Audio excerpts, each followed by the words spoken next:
Started. So, the last time we played, you were all in East Haven. You had come there through roundabout means. You had begun in the town of Targos, where you were on your way to meet with your patron and ally, Hlyn Trollbane, about some business matter or other that she wished to discuss with you. On the way, you came across a corpse lying in the street being eaten by wolves. After dispatching the wolves, you determined, after examining the body, that the person had not been killed by the wolves, but had indeed been murdered, and you found the shard of a glass dagger, the tip broken off in the chest of the dead individual. You reported this to the guards, who seemed uninterested in the events and only wanted to sweep it under the rug.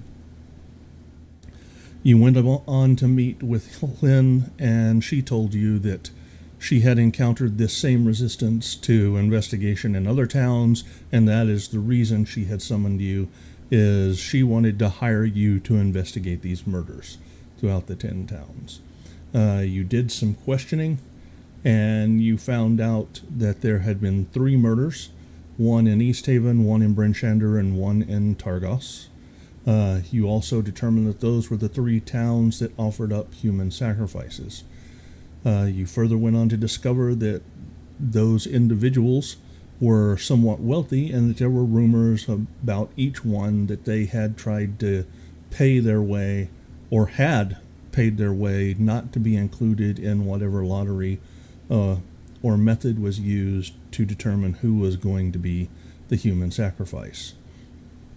For the past 2 years, the entire area of Icewind Dale and the 10 towns has been locked in a never-ending winter that has frozen the lakes over and almost brought the fishing industry, which they rely on so heavily, to a complete halt.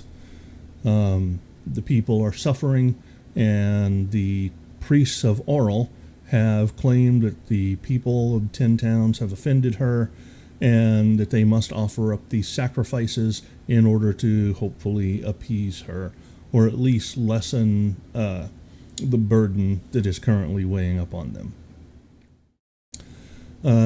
As you were investigating in Targos, you met Torga, who owned a small dog sled merchant caravan where she traded in illicit goods. She had a bodyguard named Sefik Caltro. You hired on with her to get you from Targos to Bryn Shander, so that you would have some traveling companions, but along the way you began to guess that something was not quite right with Torga and her troop. You went off, and one of the people in the troop were captured by a Yeti and dragged off to their den, and you followed, were unable to rescue the individual, but dispatched the Yeti and captured 2 young Yeti cubs, which Torga was very eager to get back to Bryn Shander and sell. When you got back, because one of the effects of Bev's wild magic had summoned a werewolf that had attacked her, you are afraid that she was infected. So as she and Bats were going to the priest to try and ensure that she wasn't infected by lycanthropy, and Magumbo was hanging out at the tavern, Elbereth went back and bargained 2 years of service to Torga in return for one of the Yetis. Afterward, you went back and tried to undo the contract, and she agreed to release you from the contract if you would undertake one task for her. And that task, well, you agreed not knowing what the task was, signed the contract, a magically enforced contract, and she told you that the task was to kill someone. When you asked who, she wanted you to kill Hlyn Trollbane, your ally, who she had no idea that you were actually affiliated with. After that, you went out, did a few things for the townsfolk there in Bryn Shander. Also, one of the things you had done in Targos that I forgot about, you went to the town speaker, and he asked you to deliver some supplies to a old derelict tower out on the outskirts of town. Apparently, they were keeping something or someone dangerous imprisoned there.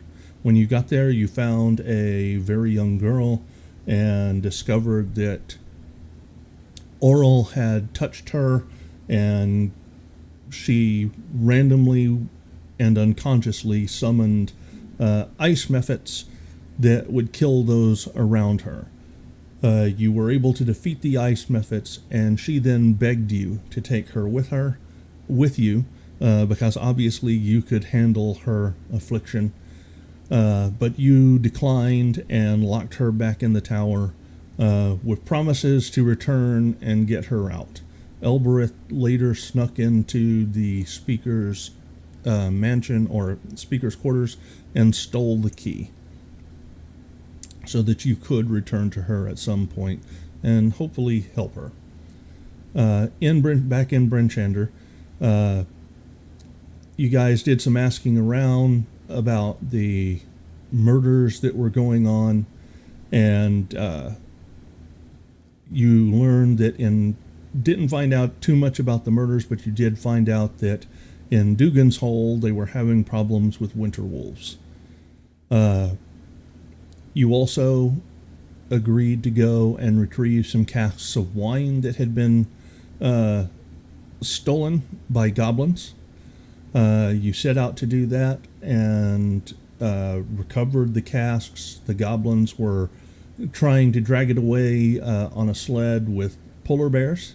You were able to get the casks back, and on your way returning to Bryn Shander, you ran across a young mage who was also traveling and who had been caught in a blizzard and was nearly frozen to death, and agreed to escort her back to Bryn Shander. As you traveled the rest of the way, she made a request of you that she was looking into and investigating the cause of this endless winter, and she thought it had something to do with nature spirits and not Oral the Frost Maiden as everybody else believed. She wanted you to find her a Chewinga and gave you a lantern to detect elementals so that you could do that. So shortly thereafter, you left Bryn Shander and headed off for Dugan's Hole. You arrived in Dugan's Hole and were confronted by two winter wolves who told you that a terrible giant lived nearby and was afflicting the beast folk, and that they were just trying to help the poor folk of Dugan's Hole, but were misunderstood, and that perhaps you, as brave adventurers, would be able to help them and rid them of this giant scourge. When you got to the tower where the giant previously lived, you found out that he had been killed, and the awakened mammoth that served him was angry at all small folk, because apparently it was a group of adventurers who had killed him, and demanded that you get revenge on his behalf, or he was going to take his revenge on you on behalf of your kind. You chose the latter and fought the mammoth. Volton nearly died, did die, but his patron fortunately revived him. And were able to defeat the mammoth, discovered that the wolves were in fact in league with the mammoths, and they had taken off when it became obvious that their commander had been killed. You did a search of the entire facilities and found two local towns children who had been captured, and were going to escort them back to Dugan's Hole.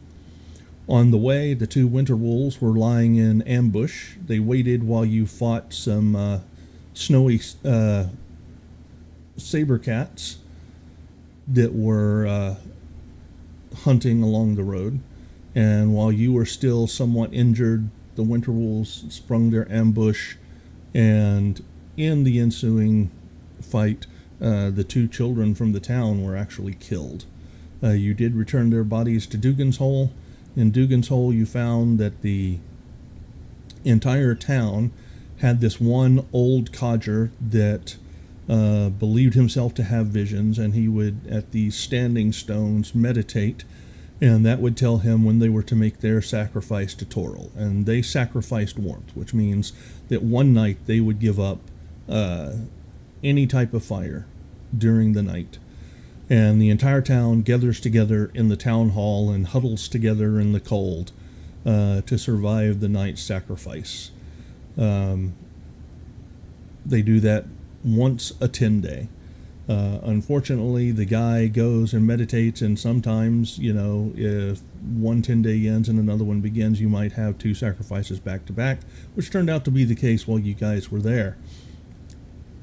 But you declined to stay with them for the second night and tried to head back out.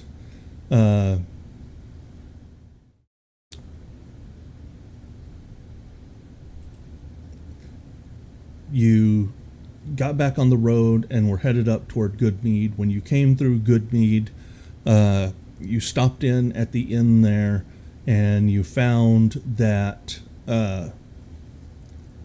they told you that their town speaker had just been killed, that a giant living nearby had stolen their mead, which they supplied to all of the 10 towns, and that it would just make things so much harder on everybody in the area without good mead to drink. And so you all agreed to go and try and recover the mead. You traced the tracks of the giant back to the cavern where he lived. Inside you found the giant and an ogre ally and a cave bear. You fought and killed those. As you were leaving with the mead, you also encountered the giant's mate, who you also killed. Also, as you were exploring the cave, you found a frozen shrine, underwater shrine to Sylvanus, and you also found a tomb of some long-dead individual, and in that tomb, can you guys remind me what you found? It's been a long time since we've been played, and I forgot what it is. Magic pearl. Yes. There was a couple of magic items in there, which you guys took. I believe one of them was a wand of the War Mage, wasn't it? Oh, I was thinking that was something I'd gotten in a recent session, but I could be wrong. I'll look it up later. But anyway, so you guys took those things and you headed out, determined to make it to East Haven. Along the way, you met a druidess who had been coming to deal with the issues in Goodmead and Dugan's Hole, and you informed her that those things had been done, that you'd taken care of those issues, and told her about the Shrine of Sylvanus that needed to be restored. And so you were able to get that restored. On the way to East Haven, you discovered that both Bev and Elbereth were cursed due to the items that they had taken. And they were slowly getting worse and worse, and it was actually threatening their lives. So you ended up having to make the trek back to the caves. There, the druidess was able to use the magic of the shrine to restore your health, and you were required to put back the items you had stolen from the tomb, because apparently that individual was a long-dead worshiper of Sylvanus. So At that point, you made the trek back yet again to East Haven, where you went to the White Lady Inn. In Dugan's Hole, you also, or in Goodmead, you had also come across a Chewinga who was terrorizing, a few Chewingas who were terrorizing an old woman's house.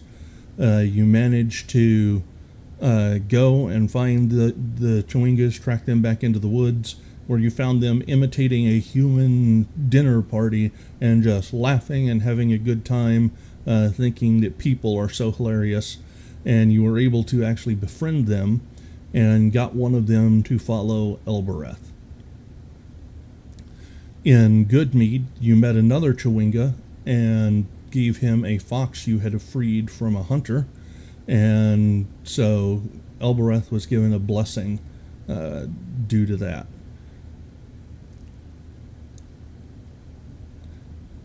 But in all the travel back and forth from East Haven and Dugan's Hole, eventually the Chewinga got tired of traveling with you and left before you ever made it back to Bryn Shander to take it to Danica.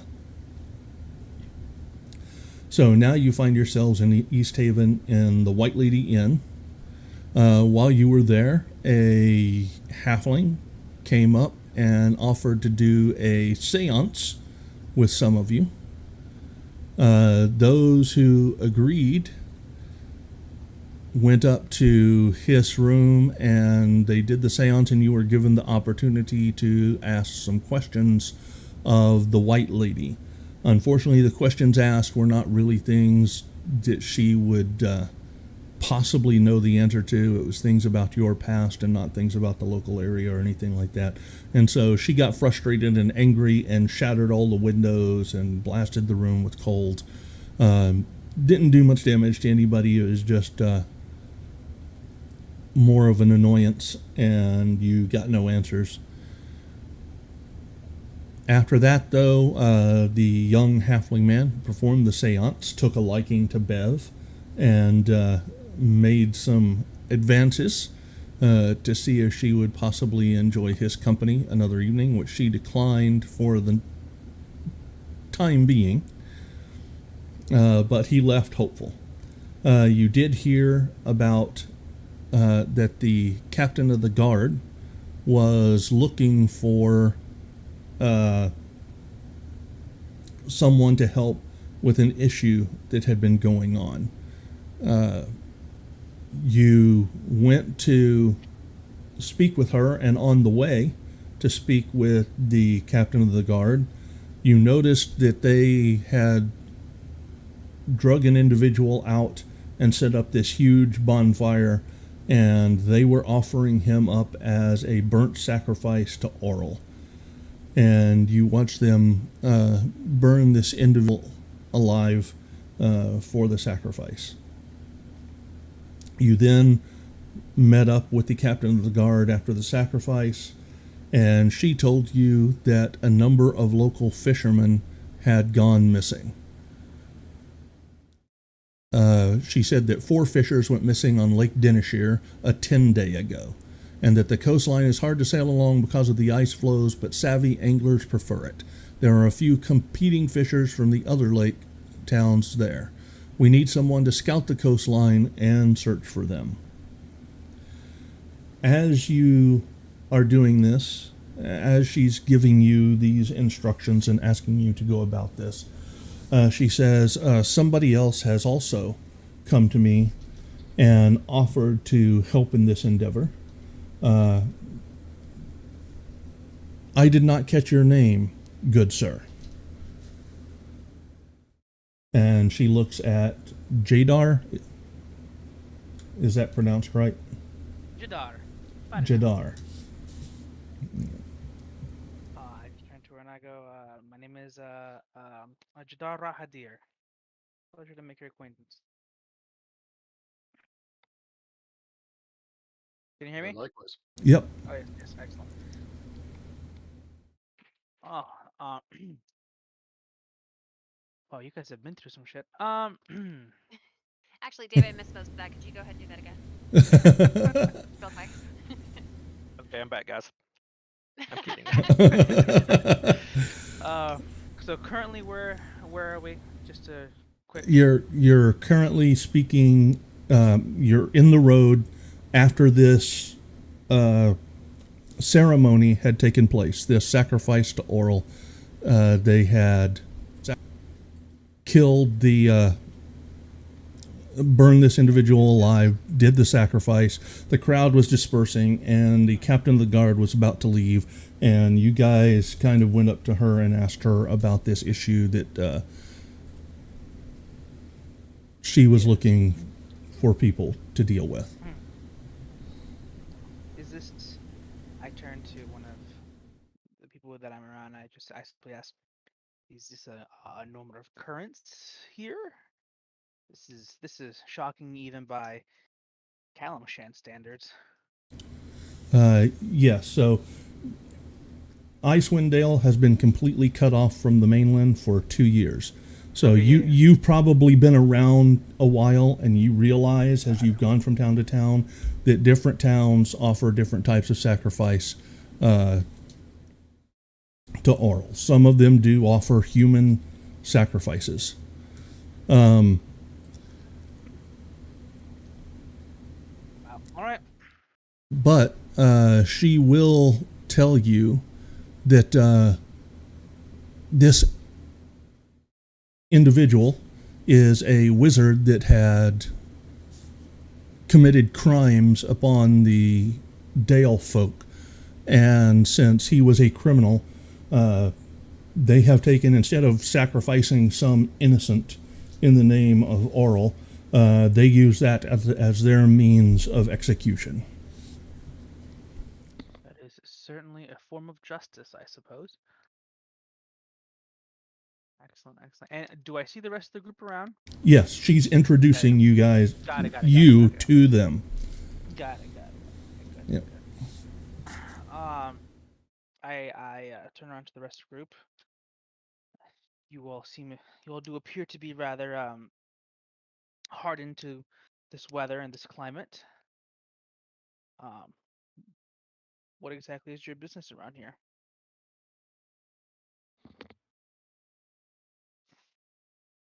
Well, don't everybody answer at once.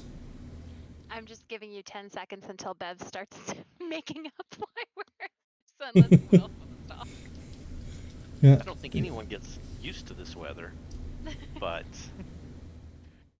That is very true. I certainly have not, and I'm Jadar is like wrapped as tightly as he can in these cloaks.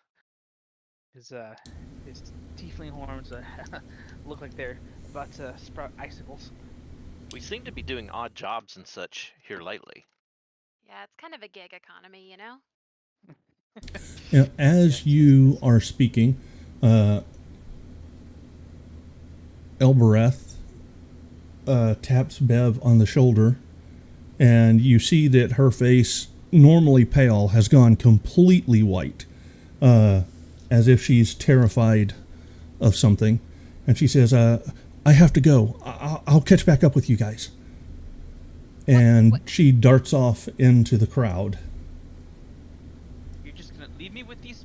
All right then. No, that's their other team member. Yeah. Okay.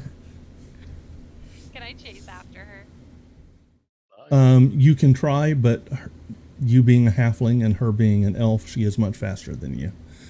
And also because she's a rogue, she's very quick and sneaky. Very fair. I'll grab Bev by the hand and I'm like, if she wanted us to follow her, she wouldn't be running so fast. We can't keep up with that. Why does everyone leave us, Bax? And then Bev immediately has a small emotional breakdown and pulls it together because there's a new person around. It's not us. It's It's not obviously us. something wrong with them because I mean we're great people. I mean, everybody loves us. Yeah, I mean we're Icewind Dale's sweethearts. So everyone loves us. Everyone Right. loves us. Nobody hates us. It's not us, it's them. Exactly. That feels right. Thanks, bud. Yeah. Well, this is entertaining therapy session here in the middle of the ice.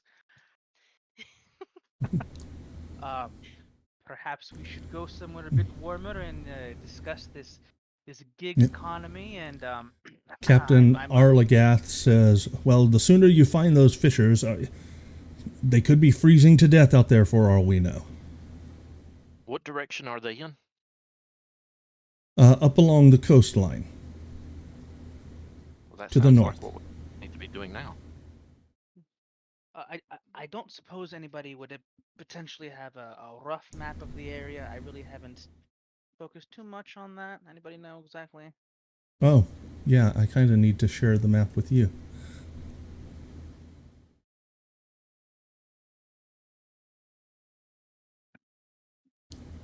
And there's the map for everybody. Oh, what a nice quality map. If this is something that you guys would like some assistance in, I would certainly be willing to Well, we have to get lend a boat. whatever aid We I have to get can. a. Say again, sorry. I'm more than willing to lend any assistance I can for any potential profits you might have. Well, we have to grab a boat anyway if we share one. Save us a bit of money, I guess. Yes, yes. All right. So in this map, where around where are we currently? You guys are here White Lady Inn? out in front of the town. Nope, you were heading to the town hall to speak with the captain. So as far as these missing individuals, do you have any leads besides just up in the river, up in the lake? Where are you currently at in your investigation? They just got it. Okay. Good, square one. That's a great place to start. I'd love Yeah, to help. you guys were all standing right there when Captain Arlagath told you all exactly what you know. 4 fishers went missing along Lake Dinashir a 10-day ago, and the coastline is hard to sail along because of the ice flows. And they need someone to go scout the coastline and search for them.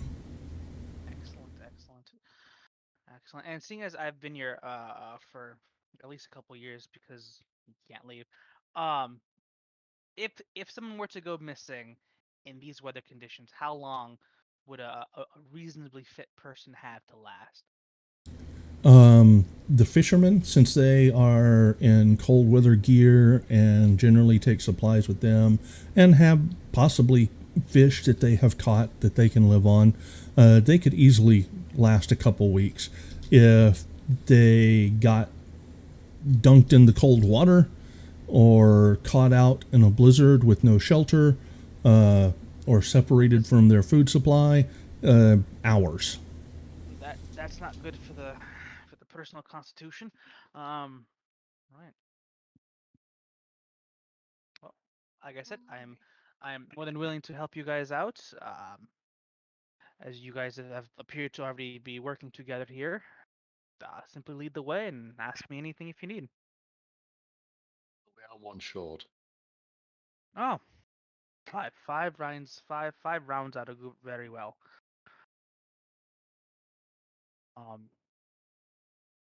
Should we head to the pier then? Try and find a fishing boat. Yes, that is a marvelous idea. My sister is a great captain. I am best captain in the world. Award-winning shrimp boat fisherwoman.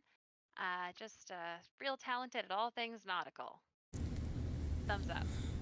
I am brimming with inspiration. And a world-renowned paranormal investigator, as well as a world-renowned psychic debunker.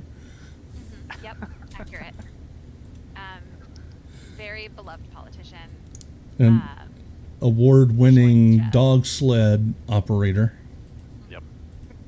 And I'm also really good at calligraphy, so I'm a well-rounded.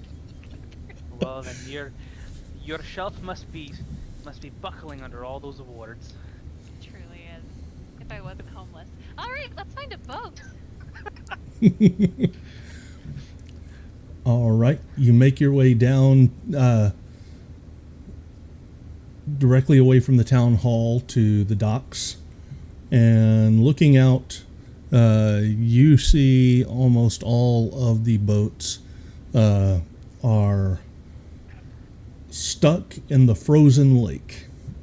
There are a few that some fishermen are trying to chip free and get ready for the day's work.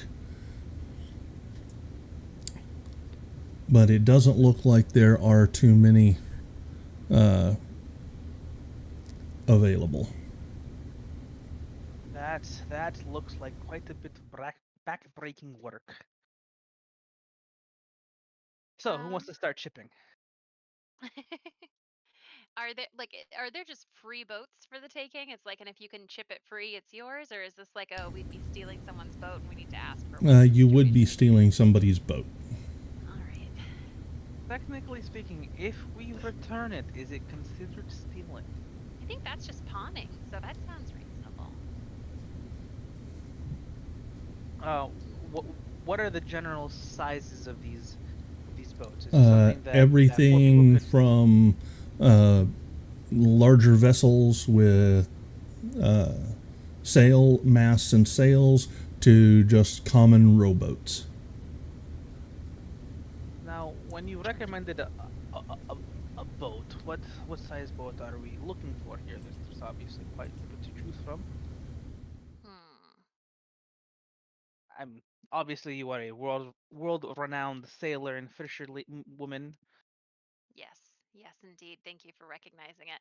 Uh, I'm, what type boat should we have? I think that in my nautical opinion, we should have a mid-size rowboat. A mid-size rowboat. Mm-hmm. Interesting. And I don't suppose you know anybody who would be willing to lend us one, loan us one. Oh yes, over there is my fishing colleague. One moment and I'll be back. After negotiating with my esteemed colleague. And then I would like to go to one of like the groups that are like trying to chip at a boat and be like, "Hey, here's the deal. I've made a big mistake. I need a boat. If I help you to unship your boat, can you like hook me up with one of these smaller boats?" The individual says, "I don't own those boats. Who owns the boats? I know nothing This is about the boats." only boat I have." Oh no. Okay. Do you know where I could like rent a boat around here? You guys do rent? We need these boats for fishing. Okay, so I won't take Nobody's going to give you their boat. not even to like borrow. They lose a whole day of fishing. How much gold do you make off of a day of fishing? 10 gold pieces. 10 gold pieces?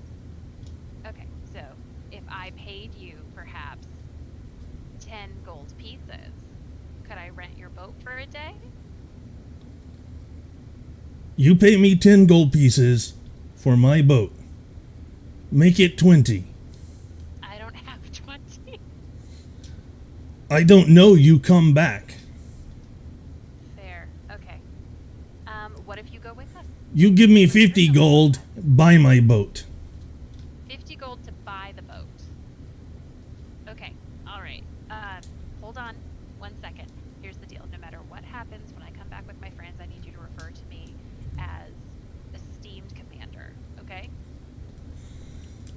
And I give him a gold piece to like seal that piece of the deal at least. 5 gold pieces for title. What? That's ridiculous! Two gold pieces for the title. We have deal. Okay, I give him 2 gold pieces. I'm gonna update that in my inventory.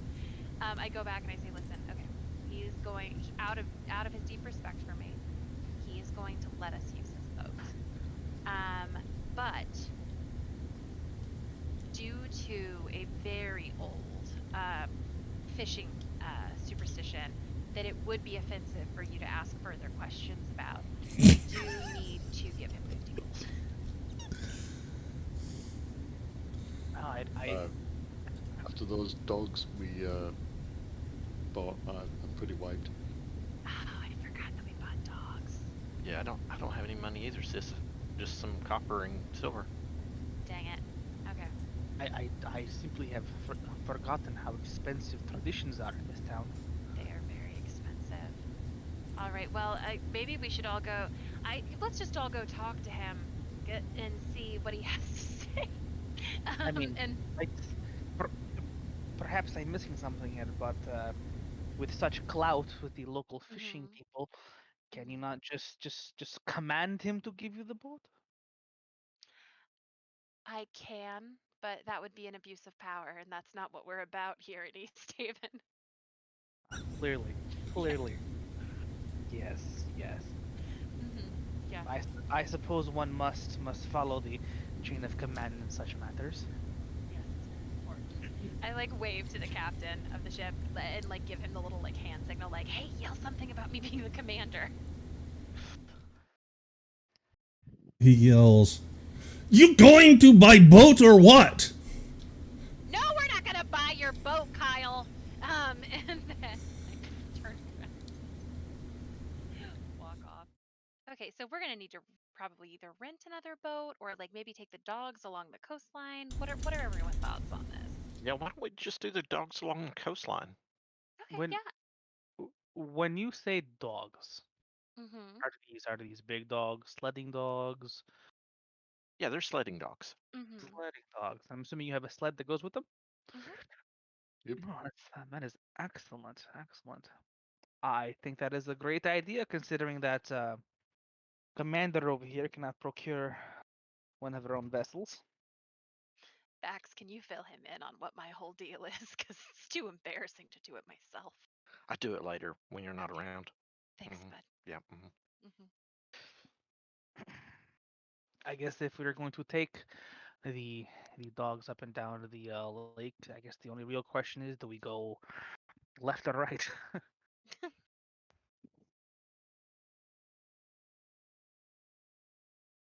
Yeah, We would we go upstream, right?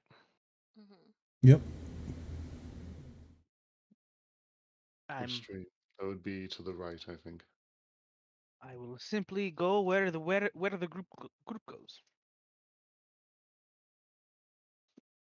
Good deal. All right. Um, Hop on.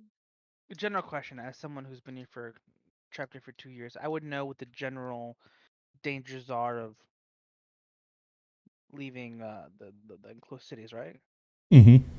Yep. Very general. There's yetis, wild animals, and with the unnatural winter, food is quite scarce. So most of the predators are more aggressive than would normally be expected.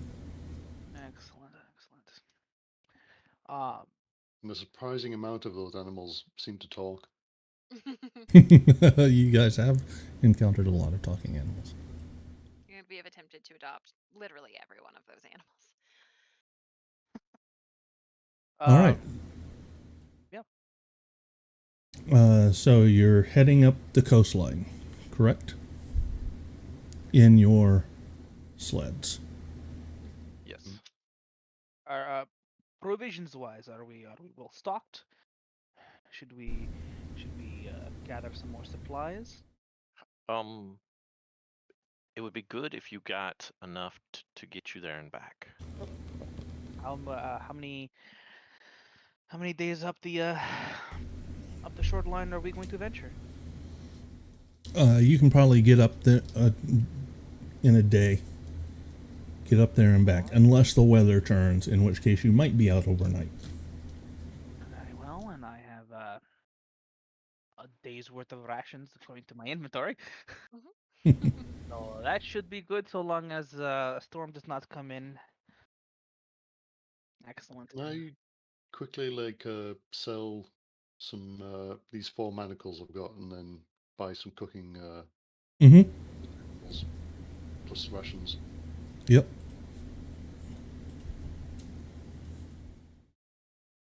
It's like half.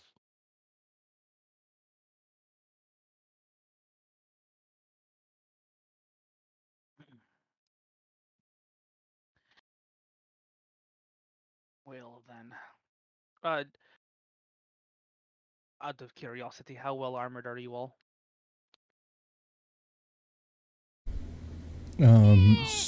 So Bev and Bax are both wearing no armor, just cold weather gear. Volton is in. What are you wearing? You've got chainmail. Yep. All right. And I do have a shield though. Mm-hmm. I'm just gonna Jadar's just gonna look at the group and go. So, should it come to armed conflict, Oh, how well it seems to always come to armed conflict. Very frequently. very well done. When it comes to armed conflict, I He's getting it. I will I will disclose that I'm not good at causing damage to creatures for a variety of both physical and physiological reasons. Um, what about you? So I'm good at creating situations that are both confusing and upsetting for the enemy as well as for allies. So that's a fun thing about me. Um, Bax, your thing? I like to get into the mix up close Mm-hmm. and protect my sister at all cost. Yeah, he has a big old hammer. Yes. Excellent. That looks like a truly mighty weapon. And you, Volton? I have a slightly larger hammer, with which I Bragger. also Big smack people measured. around. It always comes down to hammer size, does it not? Very well. Well, I should it come to it, I do have my own weapon here, and he's saying that as he's patting the mace that's kind of hanging off of his belt. He does have a shield slung up against his back.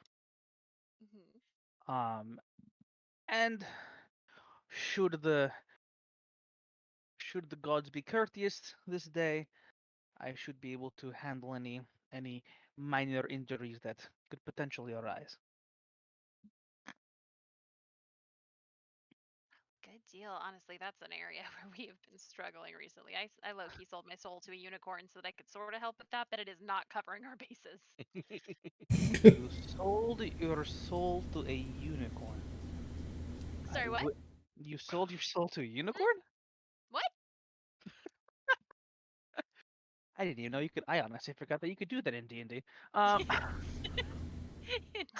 It's totally legal. They can't arrest you for it.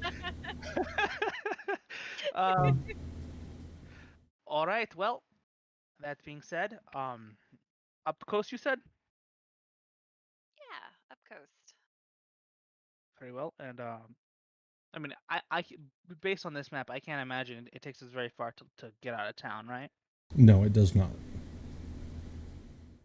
Right. Well, I'm following you guys like a lost cold puppy with horns. Okay, we travel up the coast. All right. And whilst all this is happening, I'm still adding my spells to my character sheet. I apologize, so no Oh, one die in the not a next 10 problem. minutes. No worries. Don't forget, everyone gets inspiration. Yep, I have added that to all of your sheets. So you should be ready to go in that regard. So as And we're riding up the coast, Bev, feeling as though Jar might need some background info on the group, just does Dave's whole recap from the beginning, like, but never takes a breath in between sentences. Do what? Oh, Bev is giving your recap from the beginning so that Jadar's caught up on the Oh, adventures of the okay. group. Yep. And whilst all this is happening, Jadar is becoming more and more increasingly concerned that she's going to pass out from lack of oxygen. She does And start to nod off at one point, but she boots and she rallies, and it's fine. All right. So, as you travel up the coastline, the terrain rises until you have 80-foot high cliffs that abut right up against the shoreline. And as you're looking out over the lake, you see that a rowboat bobs untethered in the water amid some small ice floes not far from the 80-foot high cliffs that abut the shoreline. The mouth of 4 caves dot the snowy cliffside. One of these caves is at the water level, and the others are elevated 20 to 30 feet above the frozen lake. The wind tearing through these icy caves sounds like moaning. I bet that's where we'll find them. I bet too. it certainly does look eerie enough to be where someone would hide or lose themselves. So we're gonna have to like secure a rope and then dangle it over the side, aren't we? Mm-hmm. We need to secure our sled also, right? Hmm. How many dogs do we have? Was it 4 or 6 apiece? 4, I think. Yeah. And it's So, it's 8 per dogs. sled? 8 Yeah. dogs. Yep. We have 2 sleds. Yeah, right. Sleds. Got it. 2 people per sled.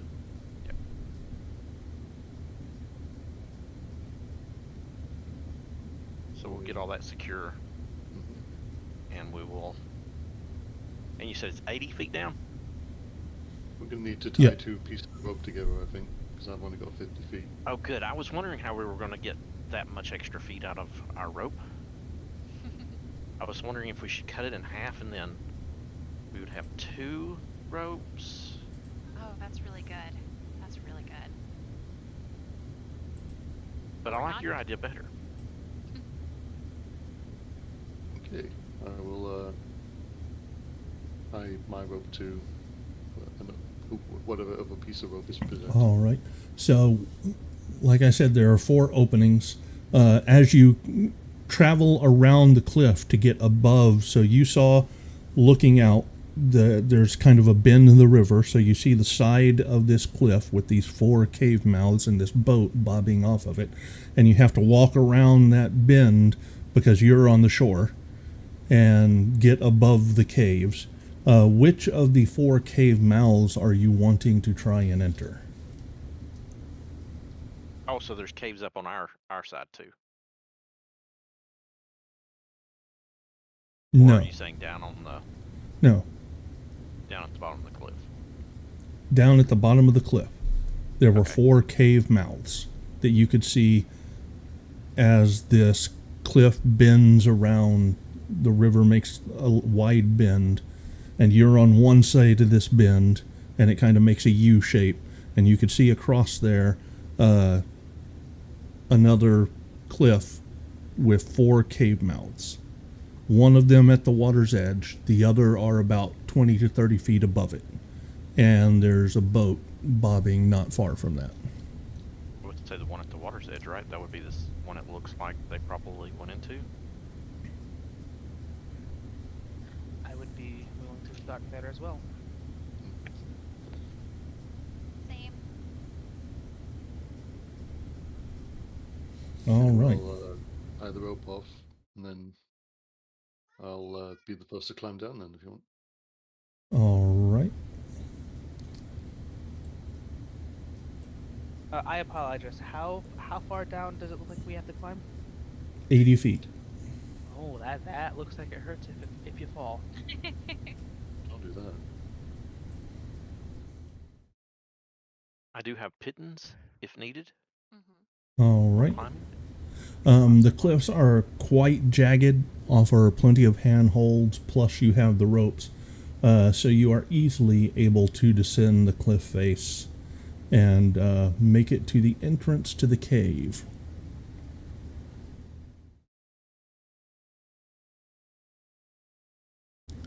I'll go ahead and cast light on Bax's hammer. All right.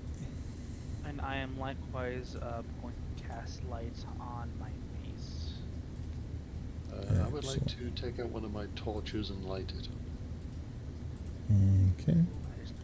There is nothing better than being able to see our own impending doom. Right? All right. Can everybody see the map? Yes, I can. Okay. Excellent. Oops. Go ahead. So, from within the cave, now that you are down here at the cave level, the moaning wind howling through the caves is even louder. The torch that you are carrying, Volton, flickers and blows in the wind, and you think if it was any smaller of a flame, it would actually blow it completely out. Slippery ice covers every wall, the ceiling, and the floor. The ceilings are about 50 foot high, and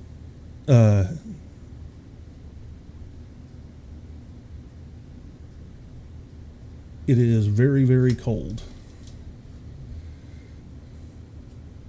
And looks like these are completely natural formations. You don't see any sign of any type of work.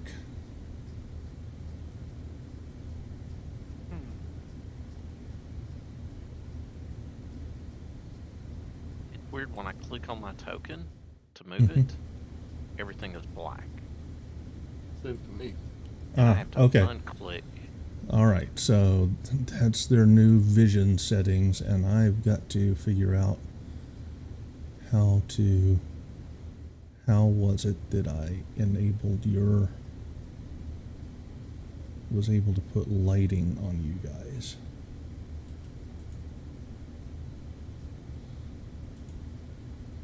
Last time.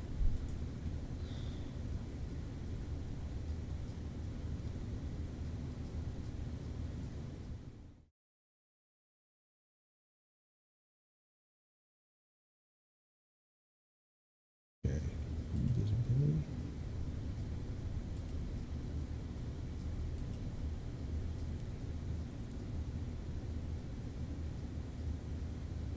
Ah, now I remember. It's under effects. Okay, so you have a torch, and Bax has the light spell, and Vidar has a light spell. I Can you also- guys see now? When you click your token? Yes. Perfect. Marvelous. Yep. All right.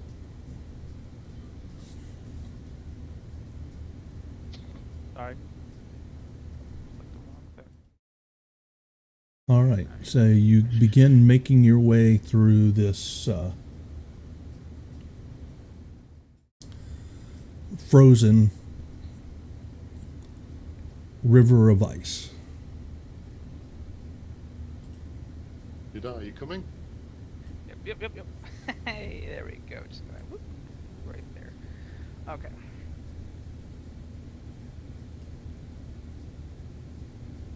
You're not claustrophobic, are you? I am unknown phobic.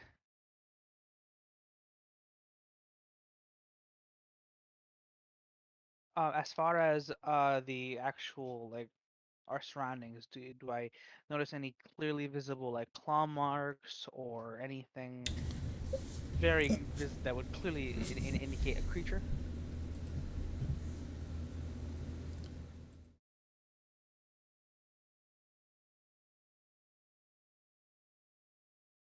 You can give me a roll. Oh, I have. No, you do not see anything that stands out to you. I have missed the ease of fantasy grounds. It's been about 7 months of by good old fashioned table. All right, you guys continue making your way along the ice floor. Your footsteps probably echoing through the caves, but the sound is quickly lost beneath the howling of the wind. You come to a waterfall that has frozen completely over and now forms a 10-foot tall sheet of ice.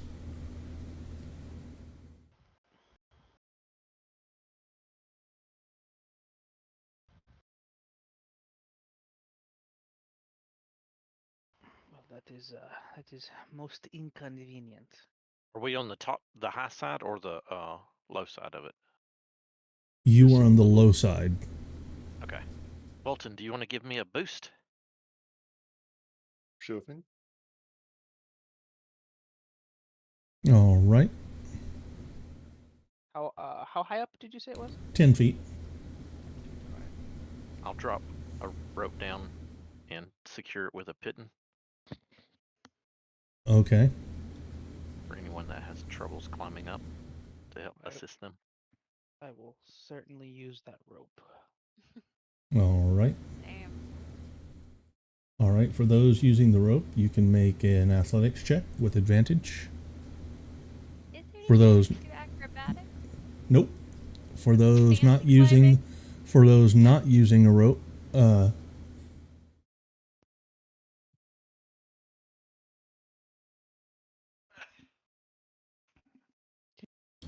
okay. You guys are able to climb the waterfall.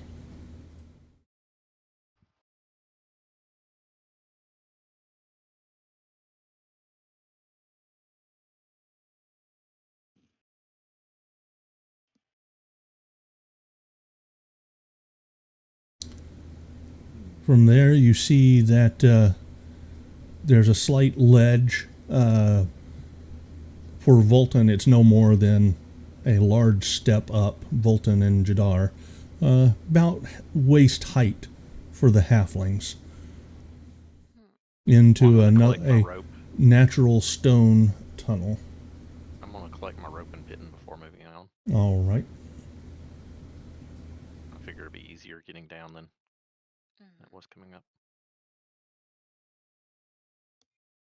As far as this tunnel here, Jadar, do I see any like loose pieces of rock or ice or anything? Yeah, those are all over the place. I'm just gonna take one, and I believe I can cast a light cantrip on it, Okay. and just chuck it down as far as my scrawny little tiefling arm can chuck it. All right. So, yep, it lights up the cavern. About 30 feet down, it turns to the would be your character's left, Mm-hmm. Yeah. and then you cannot see around that bend. Well, Are there any disturbances that look recent that could be the signs of like which way any people that did come this way go?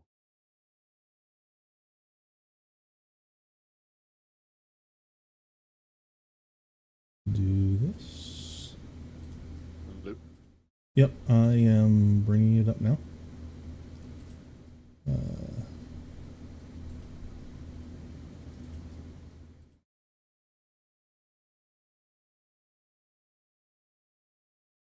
No, you don't see any signs of any type of habitation or that anybody's been here ever.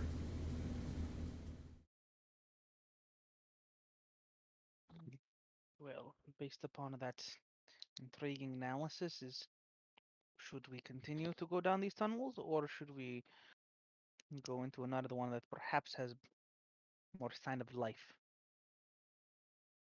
No, these tunnels do go further on.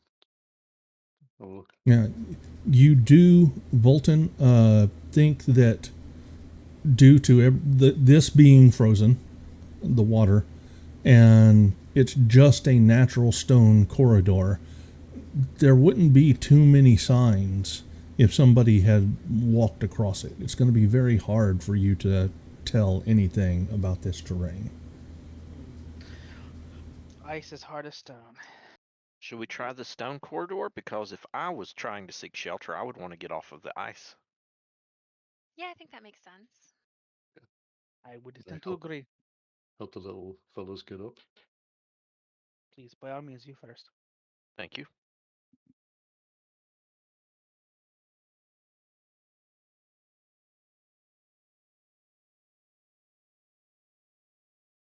All right. You guys continue along to some natural, almost like stairs, but it's obvious that this was at one point caused by water rippling over some stones, not actually carved by anyone. But as you come into this large room ahead of you, this cave has ancient stick figure drawings carved into its northern wall.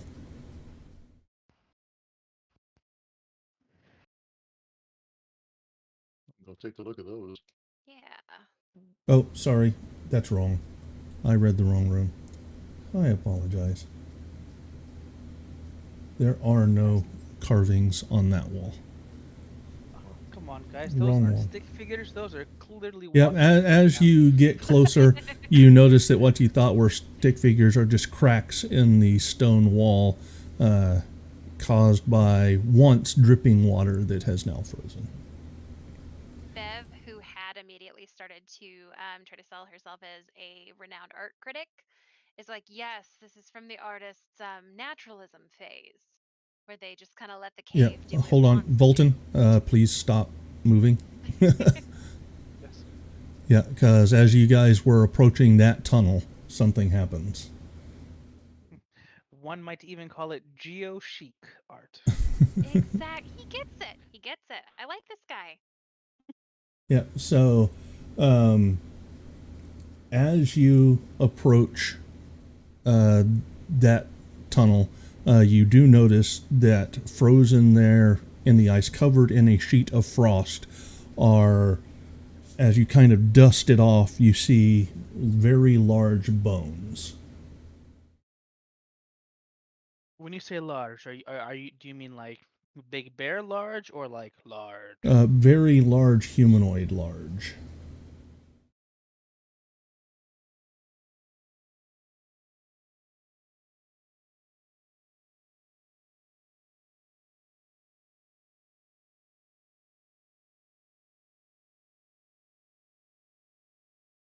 Are they what, like just inside the tunnel in here? Yes. I'll be right back. I have to let my dog in. One moment. All right. Um,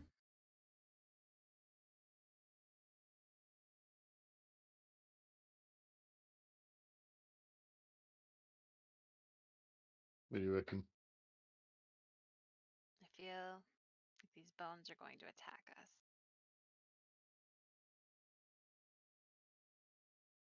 Well, Huh? okay then.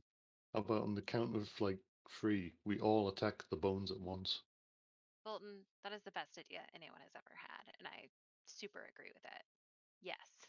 Let's do this. Which number does 3 come after? 2. Oh, So you're okay. going to do 1, a button, 2, 3. And I charge. I charge as well.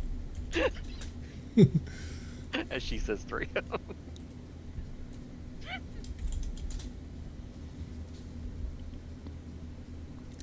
Yeah. On the count of 3.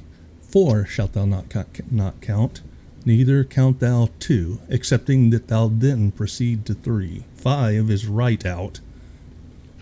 Once the number 3, being the third number, be reached.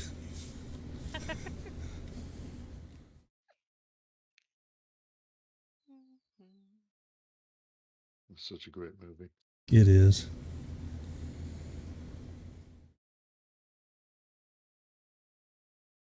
Yes, it is. We should say the title just so Jimmy knows. Holy shit. Monty Python and the quest for the Holy Grail. Oh my God! How did I not know that?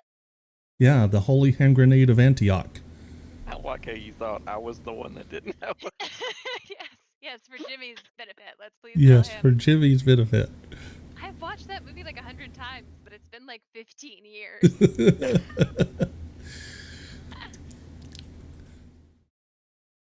Now, when you say you've watched it like 15 times, have you watched it 15 times? Like, Bev You probably is watched it a 1.5. captain and a paranormal investigator? I owned it as in I went to a physical mall and I Wow. bought the special edition DVD because my youth pastor said it was a cool movie and I wanted him to like me. And I watched it 20 times and I made it a personality trait and then I moved on to other things and forgot it. I forgot everything.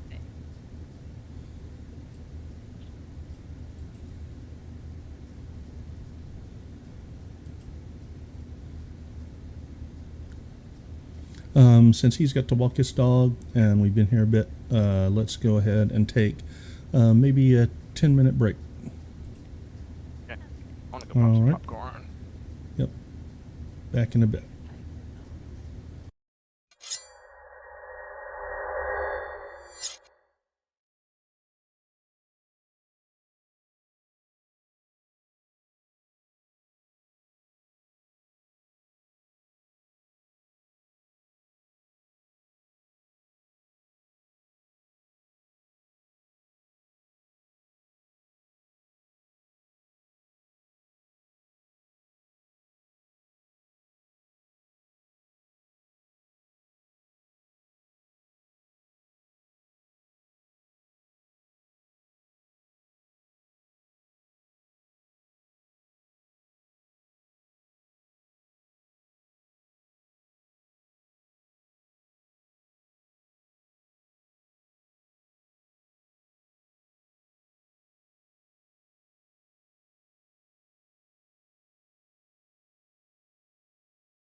So we will get back into it. So you guys are standing over these bones that are half frozen in the ice.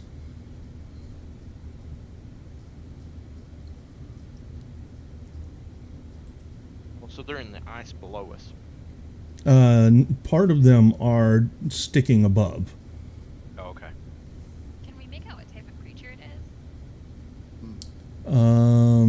For that, And while she's looking for that, I'm actually looking to see approximate age of the bones. very old. There's no flesh left on them. Like bleached white. Yep, which means that since in this frozen climate, any flesh would have frozen and been preserved. It must have been older than 2 years. So I would say you need to make that. No, let me change that. Don't roll that one. Roll that one. Nature. Mm-hmm.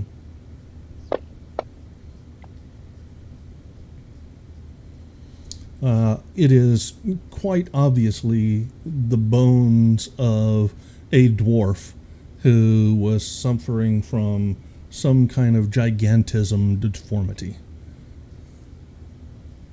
Oh wow. I'm gonna share this with the group.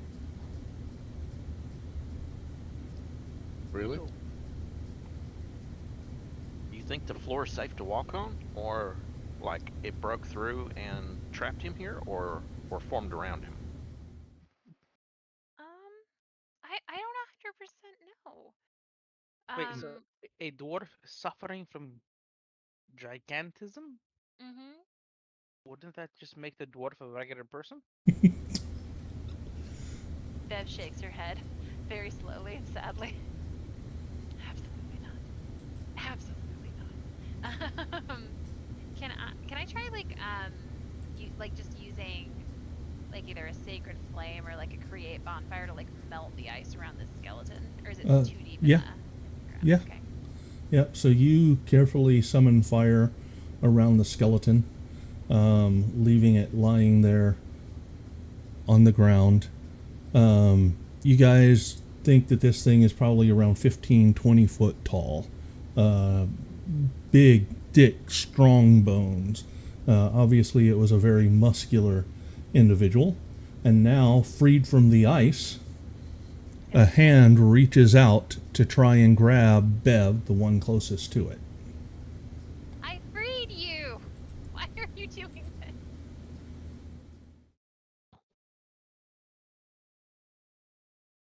That's To be closest fair, to it.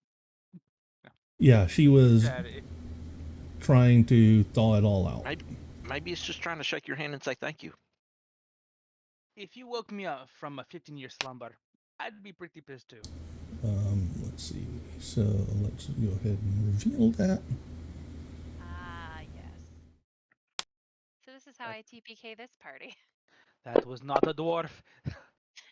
And Bev just instantly gets snatched up by one of its two hands. Rude. And it stands up and reaches down and slams its hand into the ice and pries up this large ancient battle axe. And with that, we'll go to initiatives, and Bax, you are first. This giant skeleton is now holding your sister. All right. Can I move to a space that's like not? Yep. Yeah. Okay. I will rage. Okay. And Oh, you're a barbarian. I thought I made that clear earlier. I'm a little thick-skulled. It's the horns. And I need to roll. I'm gonna find my sheet real quick. Sorry, I haven't brought up my raid sheet.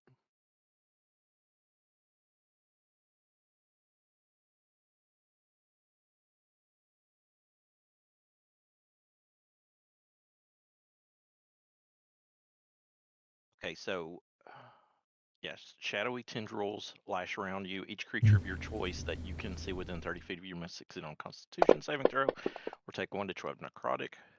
And I also gain 1 to 12 temporary hit points. Yep, it failed. Oh, nice. Wait, So here's my hit points. We'll just use the same roll so that whatever it takes, you Okay. gain. Yep. Gotcha. So you gain 8 hit points, and it takes 8. Right. All right, so consider me dumb, but what's going on? He is a wild magic barbarian. Whenever he rages, wild magic happens. Jadar did not prepare for this. Yeah. Yeah, heads up. I don't think I mentioned this when I was recapping for you on the ride over. Bax and I kind of have magical like sneezes that sneak up now and then. It's fine. We've only summoned a werewolf like 1 time. It's okay. All right, good luck. And You say what? That is a Tell him hit. about the sand! And I swing at the skeleton. Still got One some time of that I did Yeah, go up a she, full house with she is sitting here explaining things as she's dangling in the grasp of this giant.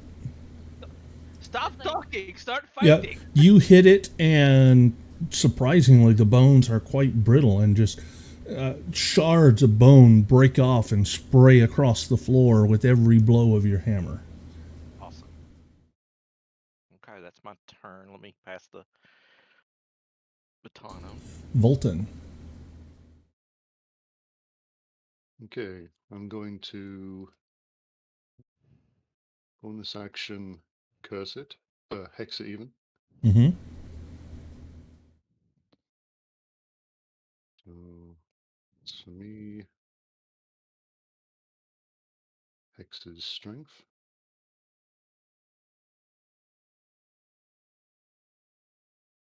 Okay. And I'm going to smack it with my maul. Okay. Missed. Nice. Mm, Yep, you lash out at a leg, but it jerks it back out of the way of the blow really quickly. okay, that's my go. And Jadar. Well, seeing that it looks undead to me, I am going to try to turn undead. Maybe.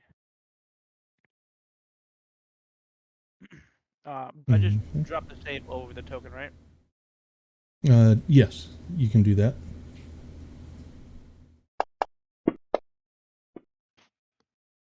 Yep, do that twice. It has advantage on saving throws against being turned. Naturally. Yep, so it is going to be forced to flee. So, yep, Jadar is holding up his amulet and speaking in infernal to it. All right. It's got my sister! I didn't think that far. amazing. Anything else? If not, please No, advance no, the tracker. Yes. Yep. That's all I can do. And oh my gosh, I forgot how to advance the tracker. Up at on the combat tracker, hit the down arrow by the menu. Oh, there it is. I apologize. There you There go. we go. All right. So it will just dash and take the blows from you. Well, actually, it can't pass through that space, and it can't pass through that space.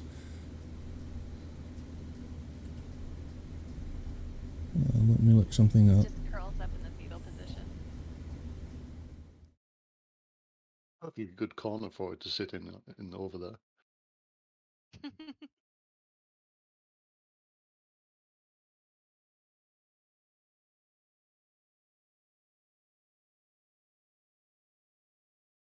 So is it running away? So it'll have to use the disengage. But even then, it can't get past the squares that you guys are actually in.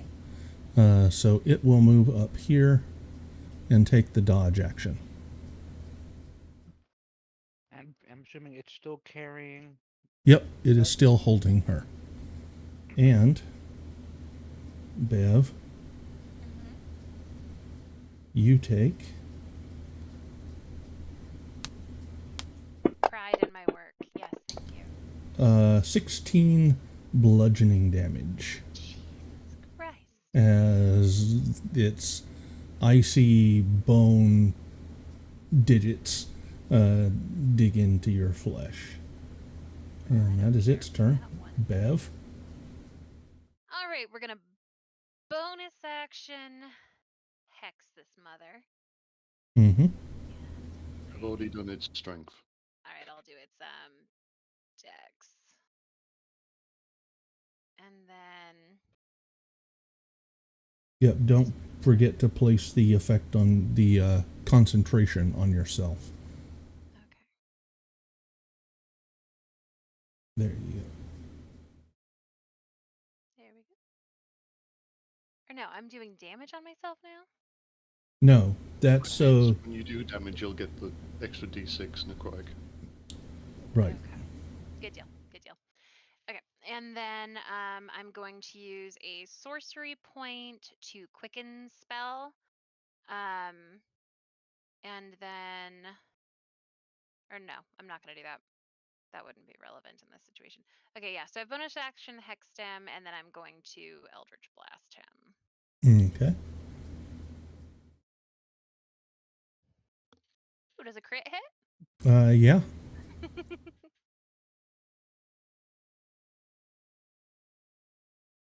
Ooh, ooh.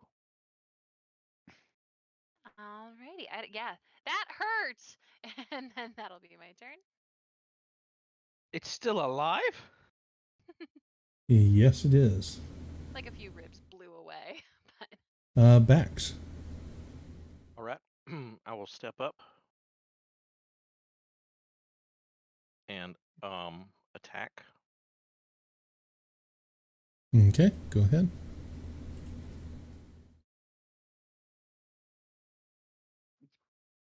You hit.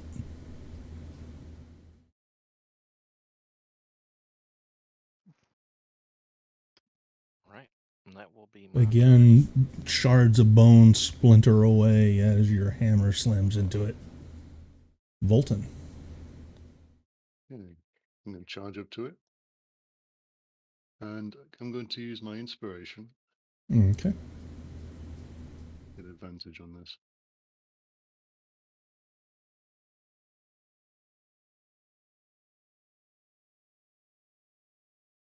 That's a hit.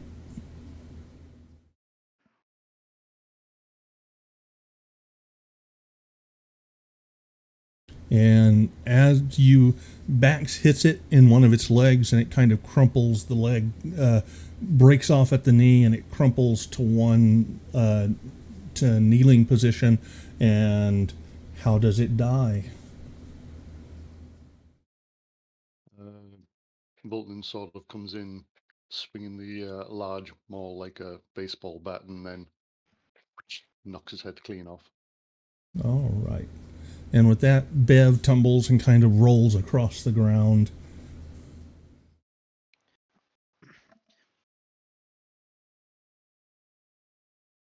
hi guys. You want me to patch you up a little? That would be great. Thank you. I don't think it's because you released it, Bev. Mm-hmm. I think somehow it would have gotten us anyway.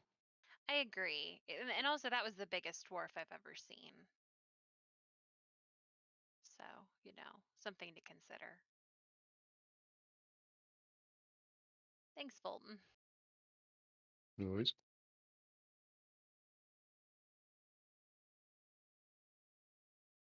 I could have I could have done that, Volton. Thank you. Well, I can like only do it. It's like I can do it once per short rest, so may Oh, as well get. And it like uses the like keyless kits, so may as well get yes. using out the way rather than get you burning slots. Oh, you can do it once for short for rest. Oh, I can do it many times. But thank you. Like one per person. Oh, very nice. So, Jadar, where does your magic come from then? Is this like a religious situation? Yes, no, requires ale to discuss. Ah, fair enough. All But right. Should we thaw some more bones? I I think we should honestly, keep looking for survivors. Mhm.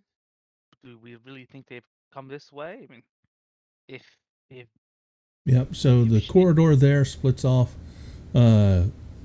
stairs down to the south, and up further to a larger corridor to the north.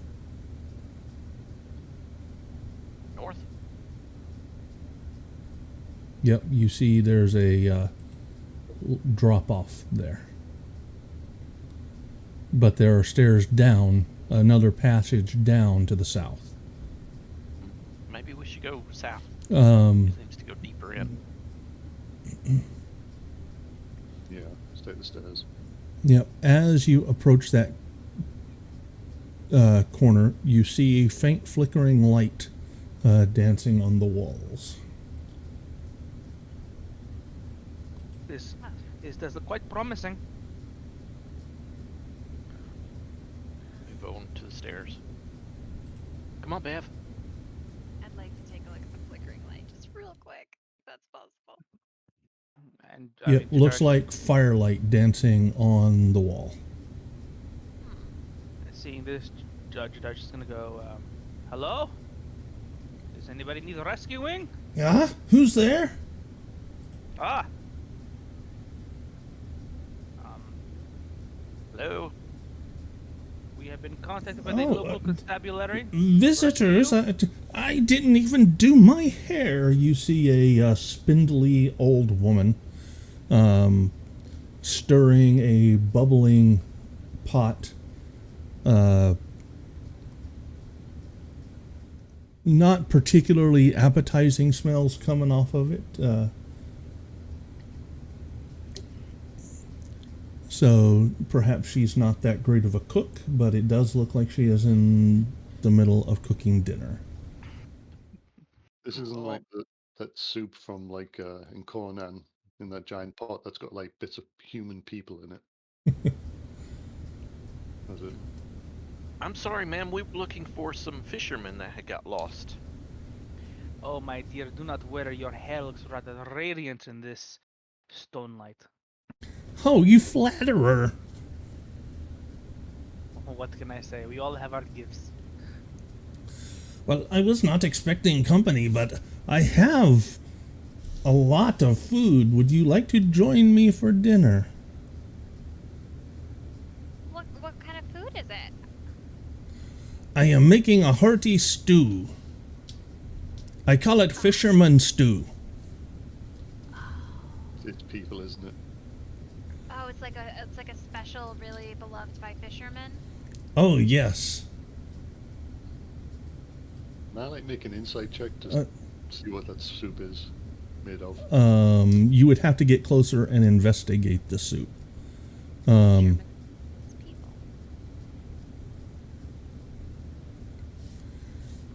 Yep, there are bits of meat in there and indistinguishable bits. An eye bubbles up to the surface, but you can't make out what type of creature that might have once belonged to. My dear, this most effervescent soup. What are the components? I am on a special diet. There's some venison and fish. Can I see if I believe what she's saying? You can.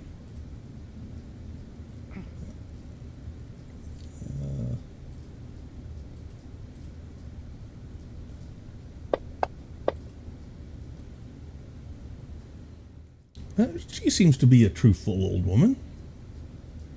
Ah, well, you must be quite skillful indeed to catch venison in these areas.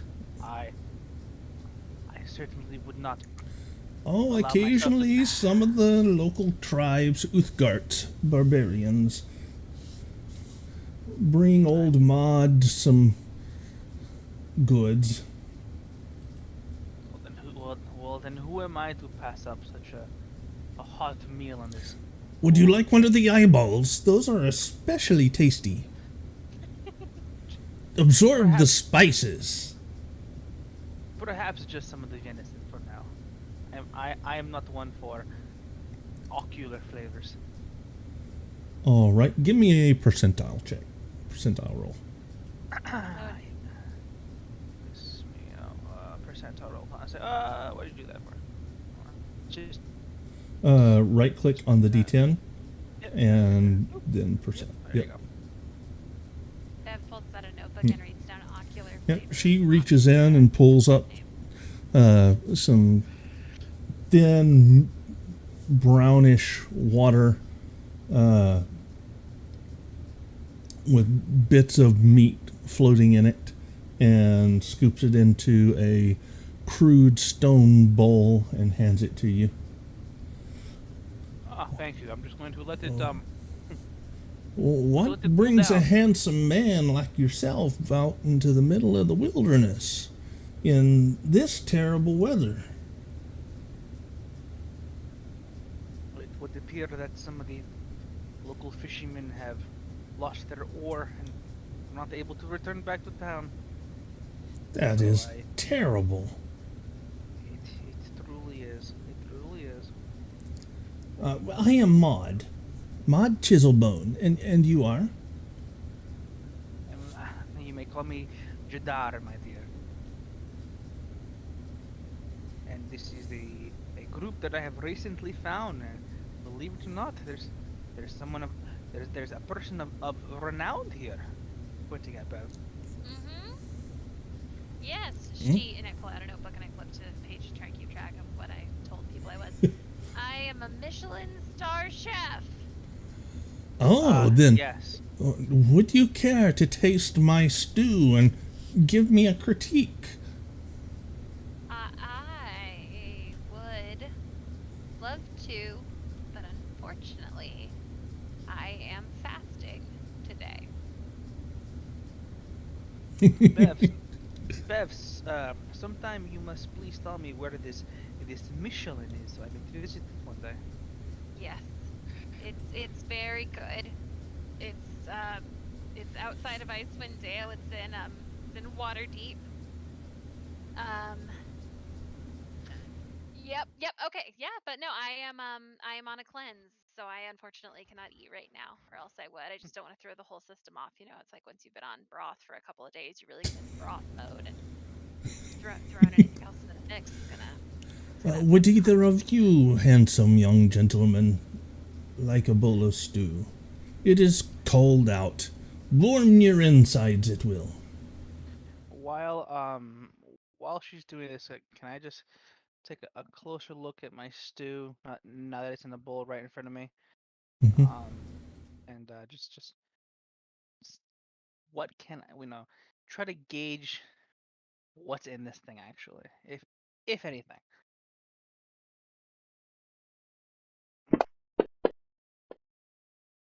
There are some bits of bone in it. What type of bone, you can't tell. You kind of pick those out and toss them to the side. But you really can't discern exactly what the ingredients are. Well, Bits of mainly mystery meat and thin, watery broth. Jadara Hadir's never said no to a good meal, so it starts to slurp it down. Oh no! Give me a Constitution saving Oh throw. no! What are you saying? Oh no, for you're not eating this. Never let Dave give you food. He will destroy your life. Yeah, so you take a bite and it is quite awful. Tastes absolutely horrid. But you are able to swallow it without spewing. Have I swallowed only a mouthful? I'm assuming there's still more. Yes. Yeah, there is quite a whole bowl full. Whilst I'm doing that, I'm going to, because the flavor is disgusting apparently, I'm going to feign, like accidentally burning my lips and quote unquote accidentally drop the bowl. Okay. Oh, I do. Oh, Oh, what a heat! I do apologize. that's all right. There, I've got plenty here. Oh no, And oh no, please! I would not want you to waste more. I seem to have burnt my tongue, and the flavor is just too good to pass up. Perhaps another time. And would perhaps either of you next- two young men like some stew? I'll grab you a bowl, Bax, and I would Yep. like to go up and ladle a bowl for myself, but I'd like to investigate to see if there's human pieces in this, and I'd like to roll Okay, so investigation. yeah, before she can react, you go up and you start Ladling. ladling and stirring the pot. Oh, Bev, how Alright. rude! And I'll go ahead and use my point of inspiration on this. All right. Yeah, and you scoop a bit up and almost, an entire human hand, but lacking like 3 digits, comes out of it. Yeah, So- the meat has fallen off the bone, and it's just like the skeletal hand of somebody. Can She says- I just... Oh, sorry. Oh dear, how did that get in there? Oh, it must have been an accident. And then can I just I quietly left the rebuke her? pot unattended for just a few minutes. Somebody must have slipped and fallen in. One of your compatriots, perhaps. Maybe a fisherman? I would not know. Oh my God, that's what she meant. Yeah, Bolton is like mouthing to Bev behind the Maud's back. Get back. Mm-hmm. Yep, and I'm gonna say, yeah, that's so unfortunate. And you I'd like know, to take a it, swing at the lady. Yeah, she was, expecting an attack. She's not surprised. She's been carefully watching. So we will just go to initiatives.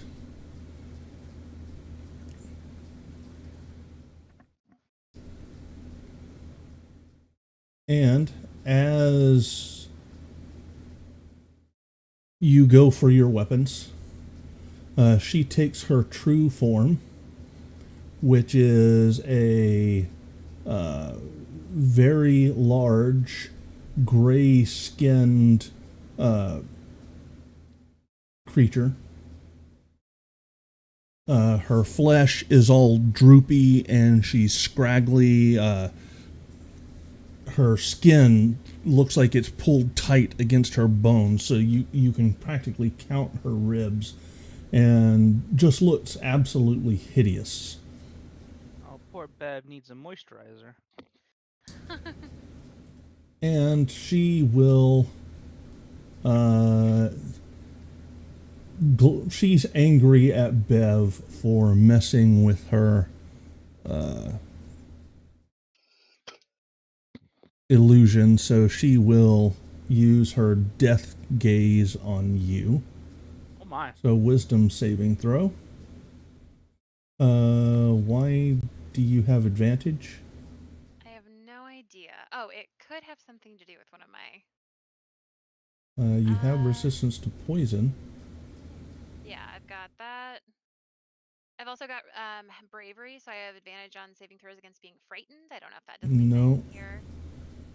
Just give me a wisdom saving throw. Straight wisdom saving throw. Wisdom save. Okay. 16. Okay. Yep. You still make the save. And after that, Boy. do what?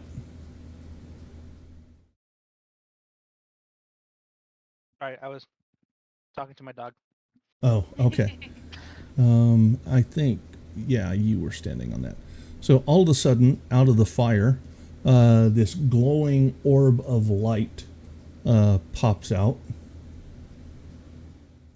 And it is going to go up to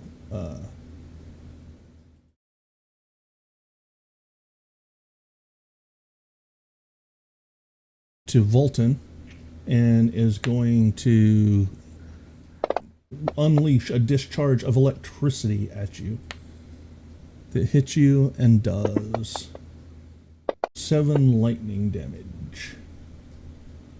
Oh, you guys need to take off your hexes. Since it's an hour of concentration and we can move it when something dies, could we just move it to mod? Yeah. Cool. You've been concentrating on it this entire time? Yeah. All right. All right.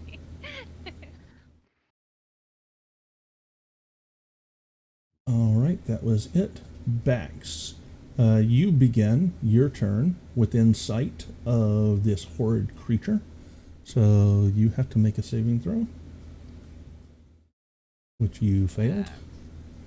So you are frightened for 1 Oh, minute. I have advantage against being frightened. Oh, okay. So you roll that again, please. Okay, so you are not frightened. Yeah. So I will move up. And I would like to rage. Okay. And let me roll my rage table. Nothing. Forget you'll get +2 for being the other side. So Yep, flowers so- and vines temporarily grow around me until my rage ends. The ground within 15 feet is difficult terrain for my enemies. All right. Yep, so this entire area is covered with flowers. Beautiful. Love it. Beautiful. All right. And I will use my inspiration to attack with advantage. Okay.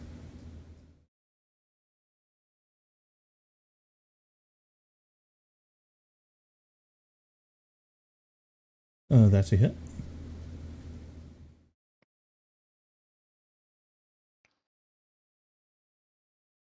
Awesome. And I believe that is my go. All right. Jadar. Alrighty. This nice lady has turned into something not quite so nice.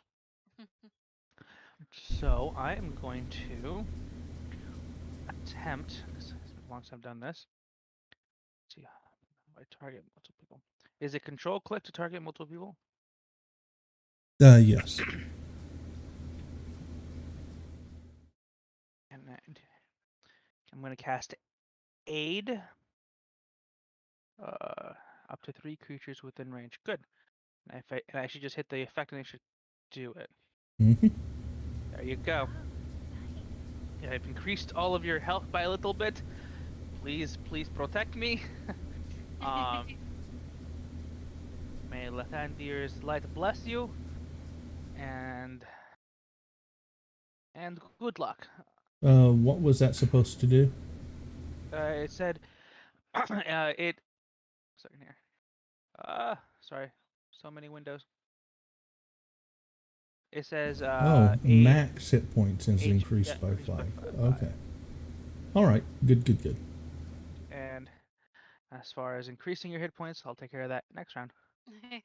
And I think that's all I'm going to. Actually, I'm going to also move over here, Okay. away from her. All right. Bev. All right, I'm gonna aim a scorching ray or 3 at mod. Okay. Okay, so Hit. deal. So that's 1. And then ooh, Hit again. same exact roll. Yeah, right? And then Third one. third and last. What, like, statistically Same. odds? Yeah, go ahead. Amazing. Oh, it's kind of cocked weird. All right, and then I'll do my wild magic roll. Yep. Holy Yes. shit! First wild magic roll, and it's a nat one. Okay, do your thing, Dave. Do your worst. Please don't be a bloody werewolf. All Maybe right. just a buff. So, a 10-foot deep pit opens up right underneath Bev, and you plummet 10 feet down and take 3 points of damage. Dang. I'm fine. This is part of it, Jadar. No worries. At least it's not a werewolf. Oh, thank God. What about a werewolf? Nothing. Hang out in my little pit. He said it's lucky it's not a werewolf. Anything else, Bev? Oh, gods above, help me. I will, as I'm falling, can I just like use a sorcery point to use quicken spell to launch like an eldritch blast at Mod? Yeah. Okay, sweet. Oh, wait. What level is Scorching Ray? Scorching ray is level 2. Yeah, then you cannot use another spell as a bonus action. Oh, okay. I wasn't sure if with quicken spell that was gonna. Yeah. No. Okie doke. Yep, that will be my turn. All right, Volton. Okay. I shall bonus action move Hex to her.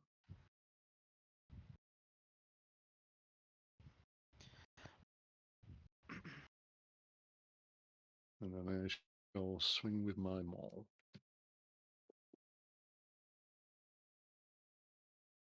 Oh, you need to roll 3 more die 6, Bev, because you moved your hex to her. Oh shoot! Yeah, I did. Okay. That is a hit, Volton. Yes. I'd like to make this a distracting attack. So. Okay.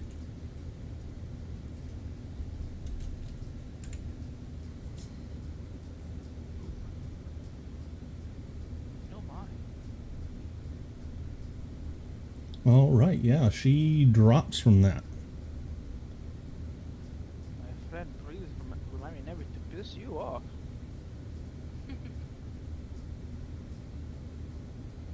Correct. Anything else, Volton? No. Oh, right, yeah, there's still the will-o-wisp. Yeah, there's still the will-o-wisp. Okay, I turn to face the will-o-wisp. All right. It will shock you. Or try to. Missed. Backs. Okay, I think I've got room. 5, 10, 15, 20, 25. Okay. And I will attack the will-o-wisp. Wow, back to 50 HP. Man. Well, right now he has 5 extra because of you. I mean, yeah, of course you do. That's why I'm here. You missed with your warhammer trying to hit this little bobbing ball of light. Jadar. All right. Let's see. 5, 10 over here. And then I am going to. Whoa, there's my carry sheet. Guiding bolt should do the trick.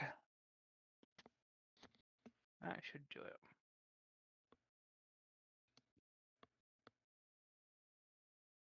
Missed. Wow. It is quite a slippery creature, isn't it? All right. Um. All right. We'll call it a draw. There is something amiss because you should have had a +5 to that. Guiding bolt. Yeah, it should have. You should get your wisdom plus your proficiency bonus. Isn't that correct? That is correct. My wisdom is a +3. My proficiency bonus is +2. Right. It- So if I- I'm showing that only gave you a d20 +2. I guess if I had to guess, it's because it's not using my wisdom. Hold on. Oh, I forgot how to fix that. Hold on here.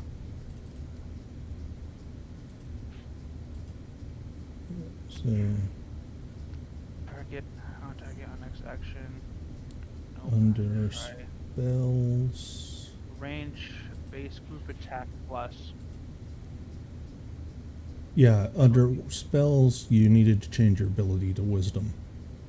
So you click on the little magnifying glass, like beside spells, cantrips, and spells first level, and where it says ability, that needed to be set to wisdom. I thought I'd already done. Oh, I did that for everything else, not for this. Yeah, And the save DC should be 8 plus base or 8 plus wisdom. wisdom. Alright, I gotta change it all. Ooh. Yep. Okay. And that. So that should would be have been all- a hit. Yep. Oh, I did it for my second level, but not my first level. Oh, no, let's Alright. see. So, nope, you would still miss by 1. But at least now it's correct. All right. Take it away, Beb. All right. Is she dead? Yes. The little ball of light is not. Okay. Can I try to shimmy up this pit? Athletics check. Okay. Out of curiosity, does Fantasy Friend Union no longer automatically tick off your spell slots when you cast? It does not. I could have swore it did. All right. Also, sometimes it can be useful to leave them open because once you click them and it's the last spell slot, it'll take away Yeah. the. Yeah, don't spells. check off the slot until you finish resolving the spell. Yeah. Yeah. All right, Bev, you climb out of the pit. Sweet. Was that my full action, or was that just like my movement? Nope, that was your movement Okay, sweet. because it's only I- 10 feet and it's half speed, so you climb up out of the pit. Sweet.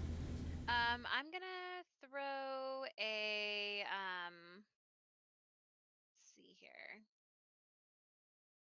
We'll just throw an Eldritch Blast at this guy. Okay. Miss. Yeah, this thing's bobbing and weaving and darting left and right at amazing speed. Okay. That is going to be my turn this time around. Volton. Okay. I'll try and track it with my, as it goes bobbing and weaving and. Oh yes, bonus action. Hex it.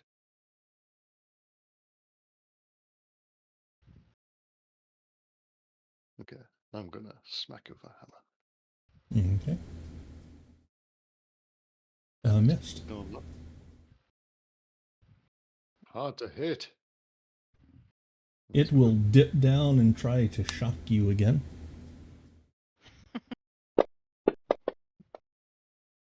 But misses. Yeah, it flies through you. Actually, if it does that, Bax would get an attack of opportunity, so it won't. So that's its turn. Right as it dips down to try to shock him, I swing my hammer. Missed. Miss. Jadar. All right. I think we are done playing here. Move up to right there. And then I am going to swing my mace.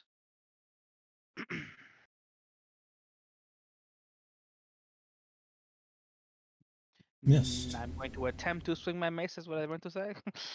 um, and Yeah, we all get +2. You Oh. and Bax get +2. Does that not carry over to No, people? because he's not Okay. flanking it. yes. All right, and then that is with the. Well, I'm going to. I moved. No, I'll talk about retreating. No, thank you. All right. All right, Bev. Okay, I want to move my hex onto this little guy. Okay. 15 And dexterity. yeah. And then I want to go ahead and aim an Eldritch Blast at him, and I'm going to go ahead and use the point of inspiration that I got for critting.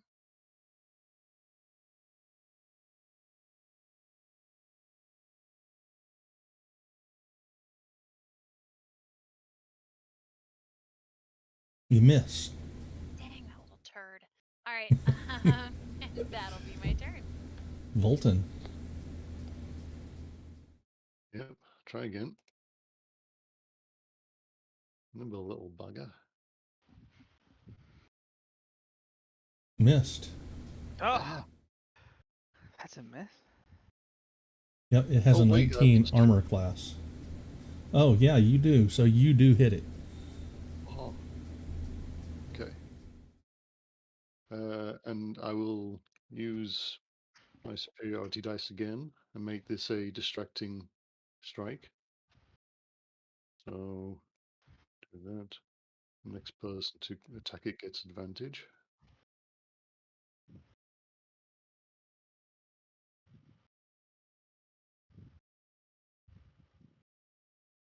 Okay, that's my go. Yep. So it doesn't like being hurt, so it goes invisible. What? Coward. And it will move away.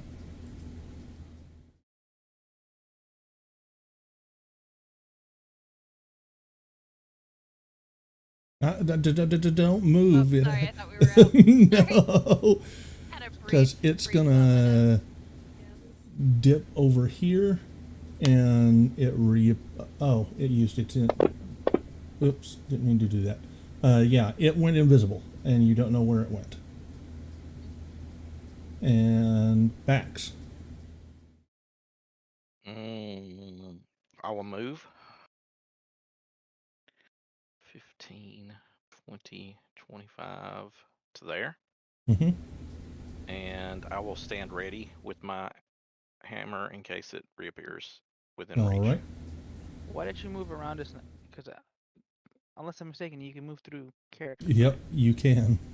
I could have, but yeah, I'm just looking. Ah. All right. Jadar. I am going to. I'm going to quickly take a quick look at wounds here. I do not see that anybody is seriously wounded, so I'm just going to ready myself with my mace should it appear next to me. Okay.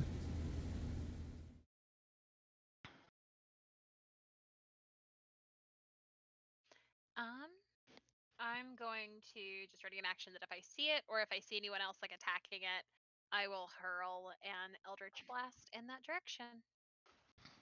Okay. I thought you were Bolton. just gonna hurl.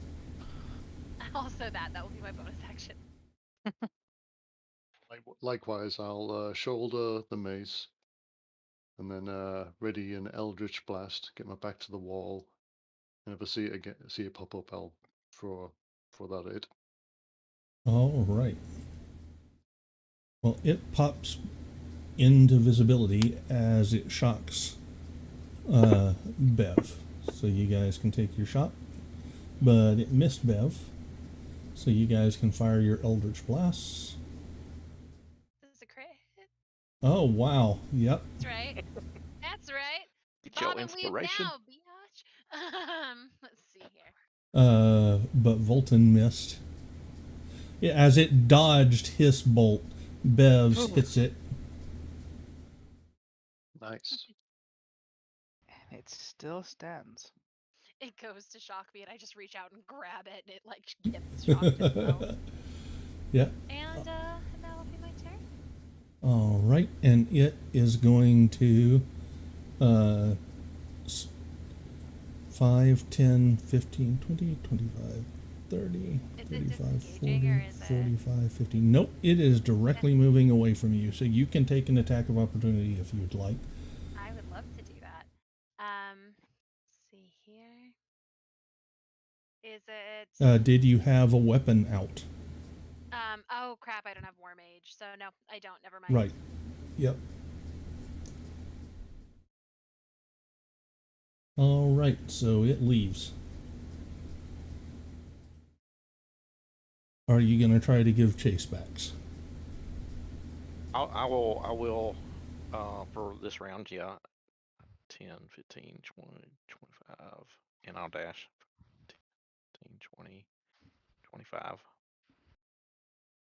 I see it! You see, Okay, anything else? Yep, that's my turn. All right. Jadar. I see the admirable person going after the creature. I am simply going to I believe I'm standing somewhere near the body of the woman. Mm-hmm. I'm going to start rummaging through her stuff to look for any clue slash treasure slash clues of fishermen. And that is all.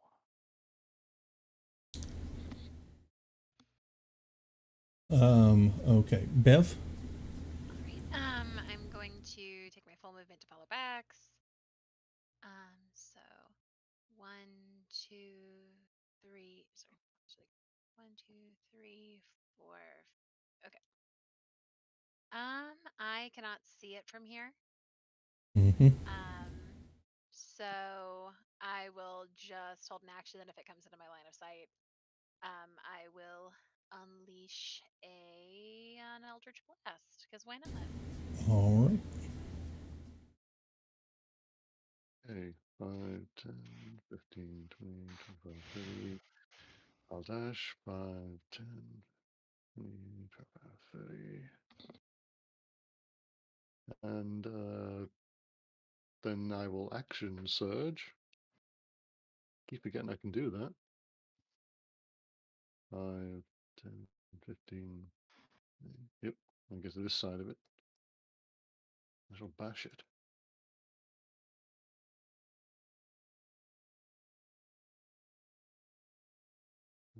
So it's good and cursed.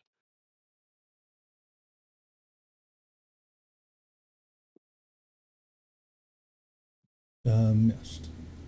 Damn. Okie dokie. It will go invisible. And that will take us out of initiatives because it's not going to come back.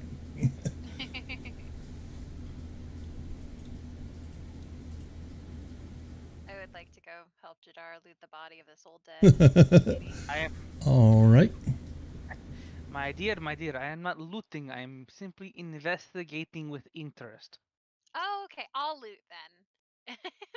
The only thing of interest you find is a piece of parchment that shows a crudely drawn map of Lake Denishire, and there is a spot that is marked by an X. Interesting. Now the question does befall us. In this rather ostentatious pot of soup, are these random fishermen or are these our fishermen? Maybe we should look back further in the cave and see if there are anybody else like being kept prisoner or That is actually a possibility I did not consider. I would tend to agree. Can I go through the soup to see if there's more than 2 hands? There are. You find finger bones that are too much to be just one person. So definitely multiple people.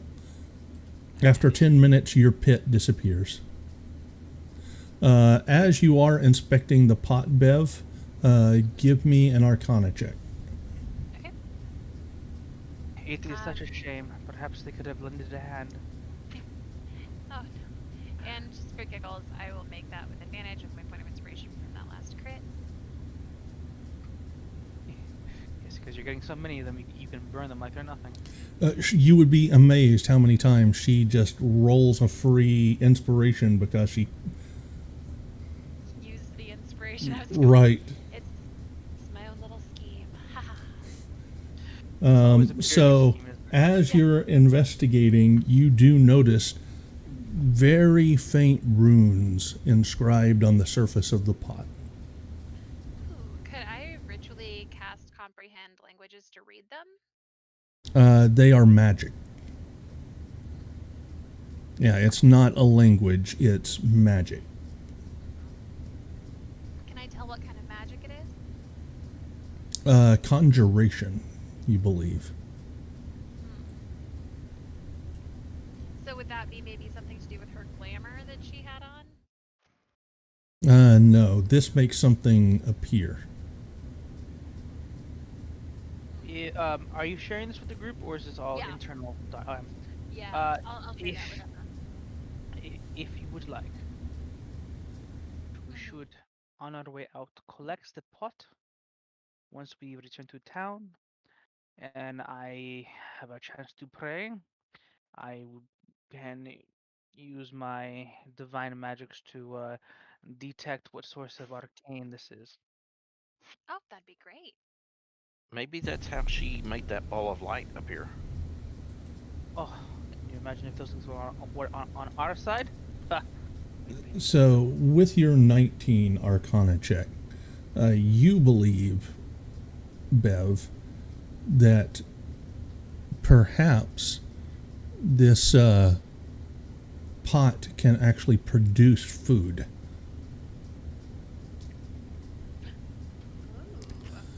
Ooh. Like, how big is this pot? Very big. Enough to fit people in. If you fold them up and stuff. It's a You can set 'em up. picture a huge witch's cauldron. I was gonna say any pot is any pot you can fit people in if you try hard enough. That is true. You probably couldn't fit a whole person in your average pot. Depends on the Not size. that attitude. I have a That's sick what they twisted make food scheme. processors for. Exactly. You blend it first. It adds a nice foamy texture to the hand. Do you think we could get this thing out of here? I mean, it would be fantastic for my new restaurant. Is this new restaurant where you're trying to get back to in this town of Michelin? No, Could we this is name a it- new venture. Could we name it Wonder Bread? Yes. Yes, we can. Well, why don't we clear out the rest of the caves, and then we simply roll the pot out? I accept this plan. All right. Well, there's that 80-foot cliff that we have to drag it up is what I'm curious about. It is simple. We lash the pot up with ropes, lash the ropes up to the dog, take some of the meat, dangle it in front of the dogs. Don't forget, the fisherman's boat is bobbing out there outside of the cave.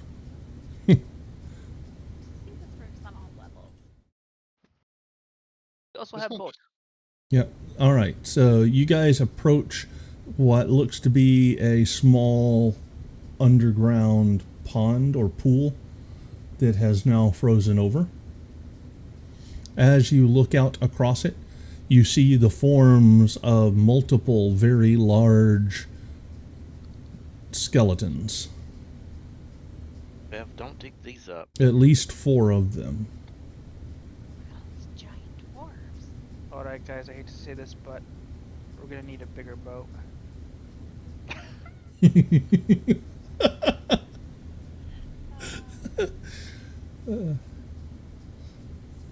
Is that a ledge down? It's a very slight ledge down. Okay.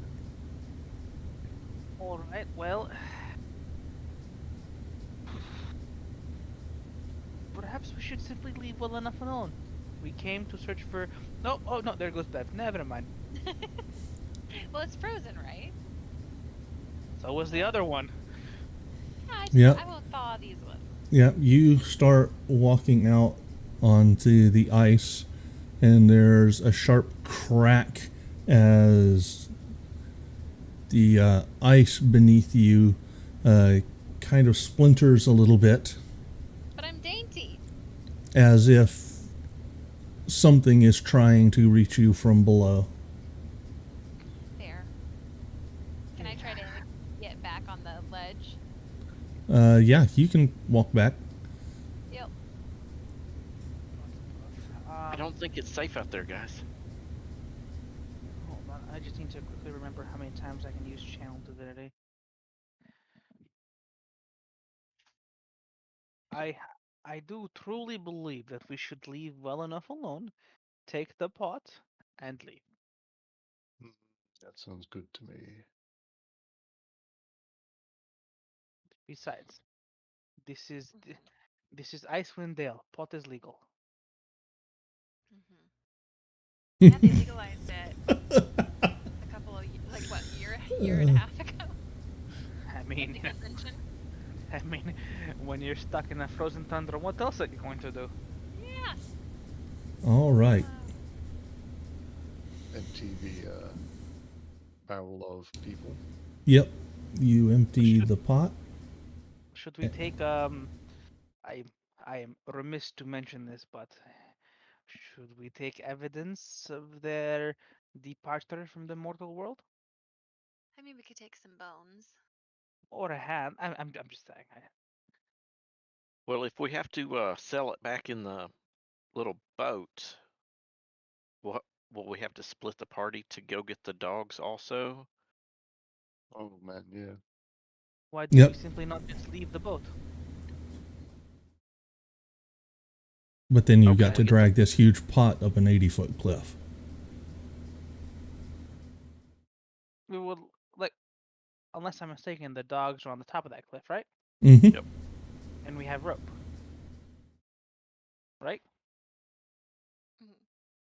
Lash the pot up, tie the pot up with the rope, tie the other end of the rope up to the sled, and mush. I can get on board with this. We have plenty of meat to entice the dogs. I mean, I'm just saying, why reinvent the pot-shaped wheel?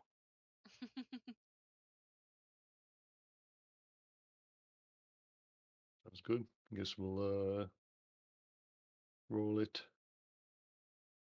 up to the cave entrance. Bev helps All inside right. the pot. And lucky for us, we have big, strong, brave barbarian. Should we dump the pot out first, right? Yeah, do that. Yeah. We can either dump it out or you can start eating. Nope. Nope. I'm Nope. gonna Nope. Nope. prestidigitate it clean, so there's not little like bits of finger. We get Okay. violation. And, Red. Yeah, just for this, I was going to suggest we scrub it before using it, but yeah, that'll do. and Alrighty. just because we're all focusing on rolling this pot, I will cast a light cantrip on the pot so we have some illumination. Sweet. All right.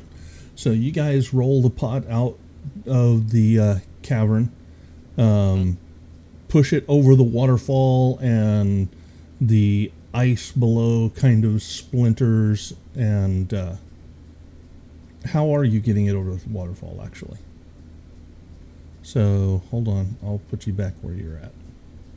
We'll tie a rope to it, and as it goes over, kind of lower it down. Yes, That- we have, Okay. Yeah. we should have two people with the ropes up top to gradually lower its descent, and we can have two of us at the bottom to support the pot.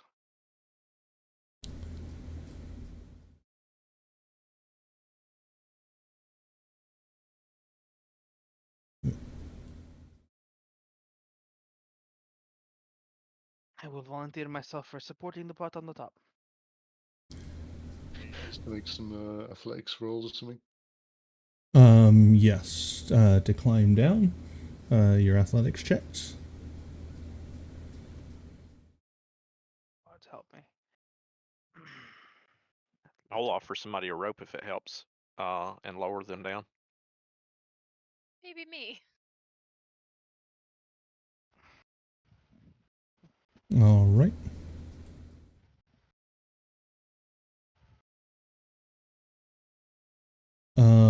All right. So, how are you? Who's going first, and who's remaining up top with the pot? Oh, I thought we lowered the pot first. You know, like we tied rope to Okay. it So and he lowered said it. that somebody was going to stay on the bottom and direct the pot. So you're just I will- lowering the pot from the top with I the will- rope. Oh, I'll be up top. I will.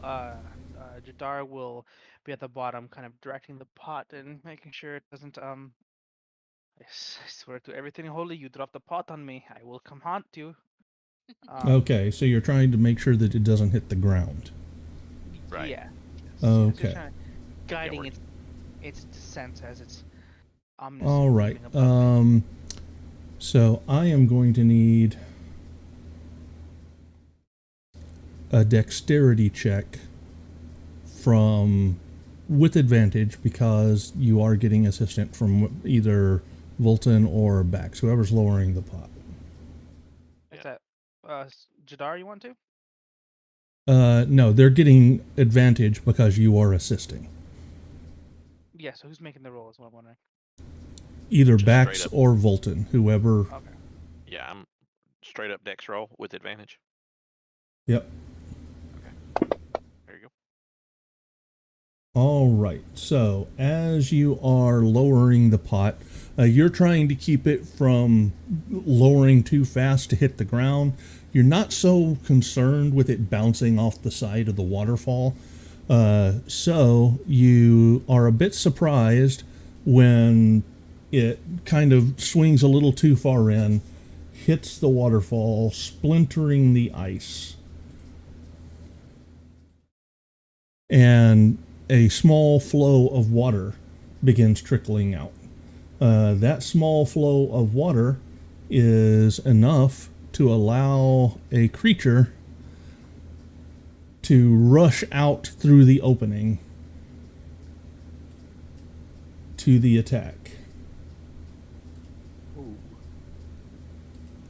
Oh, my mother always told me not to mess with pot. This is what's gonna happen. Yeah, and it had surprise. So it is going to lash out at Jadar, who is sitting at the bottom of the cliff. Just narrowly misses you. On its, that's the first round in which you were all surprised. The second round, it goes first, and it will again try to attack Jadar, but missed. Volton, you are 10 feet up. How tall is the creature? It is quite long, so it's large, but it is too far down for you to reach. It's like a snake-like creature. And I will climb. I don't know. Yeah, I'll try and climb down here and then get round it. Oop. Climb down where? Here. Okay, yep. So Athletics check. Yeah, so it's 20 feet. Yep, your athletics check.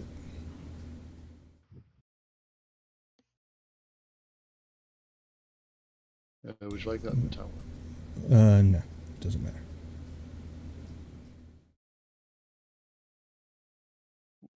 Oof.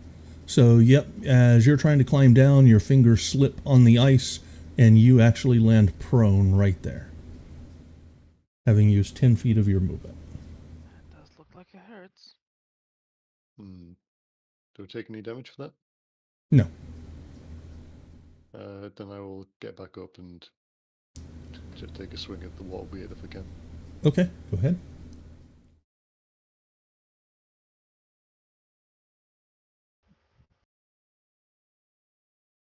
You hit. Okay. Once again, I shall make this a distracting attack. After this combat, I think we're going to call it early because we're storming here and my lights are starting to flicker. Okay. Yep. That is most. Oh, storming where you are, huh? Yep.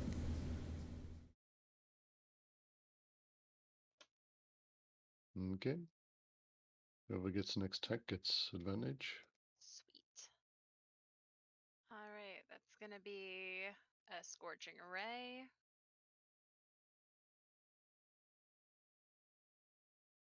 Some damage. A scorching ray. Ugh. No, and another scorching ray. God dang it. All right, that is my turn. All right.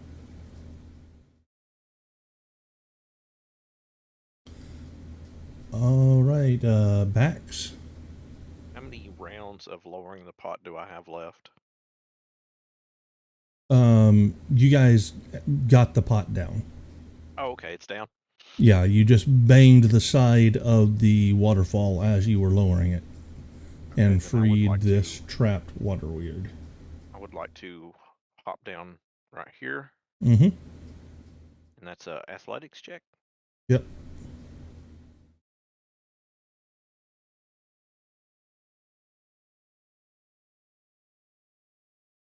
And do I have enough movement left to get? Yep. Well, Okay, cool. that was 10 feet of movement. Oh, that's 10. So 15, No, 20. actually, that was 20 feet of movement because it's half speed to climb. Oh, okay. So that's 20. So I can only move 5 more feet. Right. Okay, well, I'll go ahead and dash. Okay. 15, 20. Is that opposing for Volta? Yep. Okay. Yes, it is. All right, and now I'll end my turn there. All right. Jadar. You guys got into a really nice flanking position, which is really good. But I'm gonna try to do this.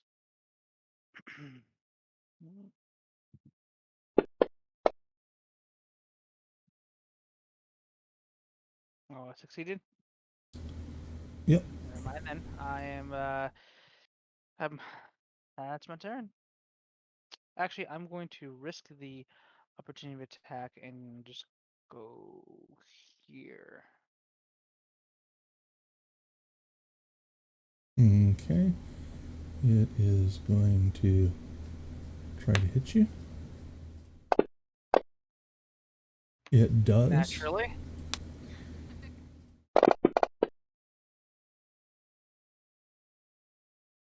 All right. And all right. you are grappled and restrained.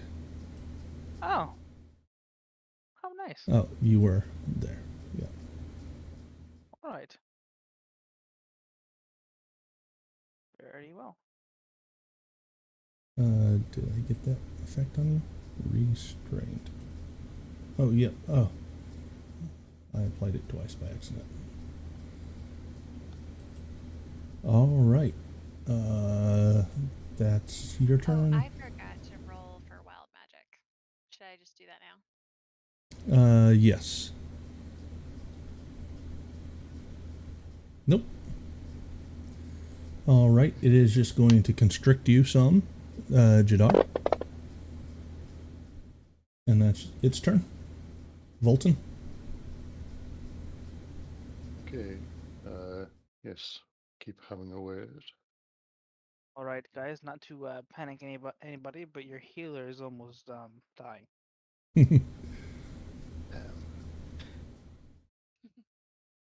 Like I said, we should have left the pot, but no one wanted to listen.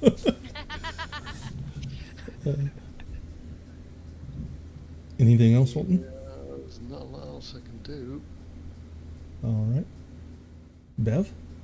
I would like to use Cure Wound or a sorcery point to cast Cure Wounds as a bonus action onto Jadar. Okay. And So this is what it feels like. yep. And then now I'd like- you can cast a cantrip if you would like. Yes. All right. Nat But 1. miss. And that is. Oh, my you get to turn. re-roll on that one. Oh yes, because I have halfling stuff. Oh, yes, you Hell do. yeah. Lucky. Yeah. And that's Oh crit. my goodness. You got to be kidding me. Yes, baby. That's All right, That's why yep. it's called lucky. Uh, Oh, I love that so much. yep, so you lash out with an Eldritch Blast after healing your ally, scoring a direct hit into the middle of the water-like snake, Boom. or snake-like water. You're not sure which. All right, Bax. Okay, I am attacking. Don't forget to add your +2. Thank you for reminding me. Oh, I need to target it also. Gosh, I'm slacking. Okay. Hit. Oh, I didn't re-click the +2. Yep, so 2 extra damage to it. Or 1 extra. Oh. And that's my It, turn. yep, it does have resistance. Okay. all right.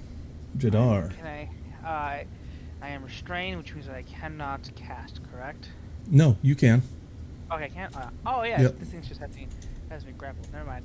I am going to try to hit it across the head. All right. Does it have a head? Yep. What restrain does is your speed becomes 0. You have disadvantage on your attack rolls and advantage on attack rolls against you, and a disadvantage on dexterity saving throws. Otherwise, you can do everything you can normally do. Wow, wow, that's terrible. All right, that's save me. All right. It will continue to constrict Jadar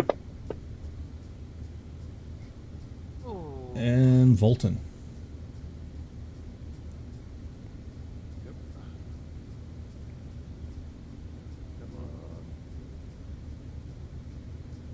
Come on. Hit. Don't forget to add the +2. Why, yeah. I shall make this once again a distracting strike using my last superiority dice.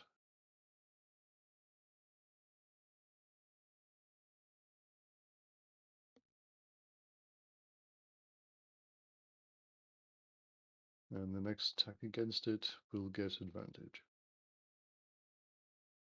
Okay. Bev. I'm going to use my healing light to heal up Jadar. I'll use 2 out of 2 d6s. So you're healed for 11. Thank you. You know, and here I thought I would join the game as a healer. Nah. I That's haven't all healed good. once. I am an emotional support halfling, and I am also a licensed paramedic, so it's all good.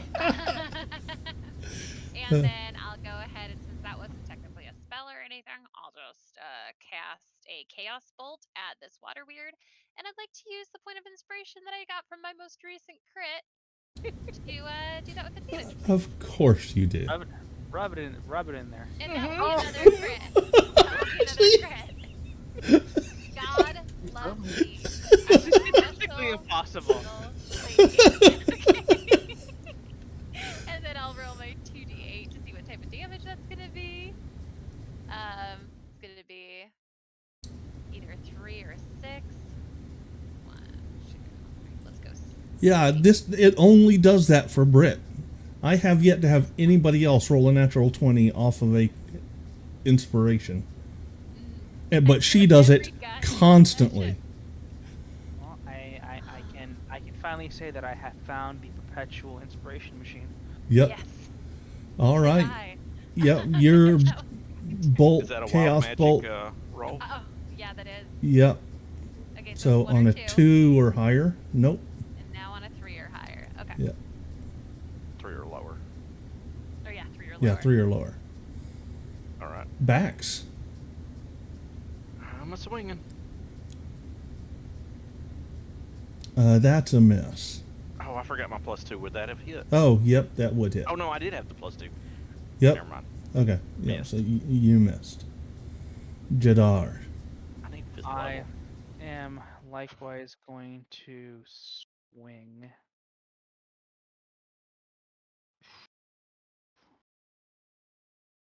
Oh, That's a miss. Yeah, it's jerking you around and you're being flung every which way.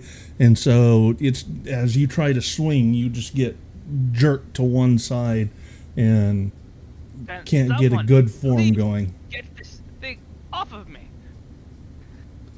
Working on it. And it constricts. Of course. And Volton. I can see Lathandir's light. It's right there. Don't go toward that. Stay where you are. You giant beastie. Miss. Oh, +2, would that hit? Yes. Okay. Well, Volton's had all of the kills so far tonight, so And how does it die? Oh, thank God. It's water, right, or is it ice? It is water. Okay. I bring a swing in down its neck part, and just like that water out of the movie Abyss, it sort of just all falls down and goes. Oh, yep. I love that. All right. Alright, and as I fall to the ground soaking wet with it, I am going to immediately cast Cure Wounds on myself. All right. Don't forget to let me do my thing here. I shall patch up a little bit. And I actually, Discipline of Life is always on, so if I drag the effect over myself, it should. Yep. Alright, and now I'm going to heal myself.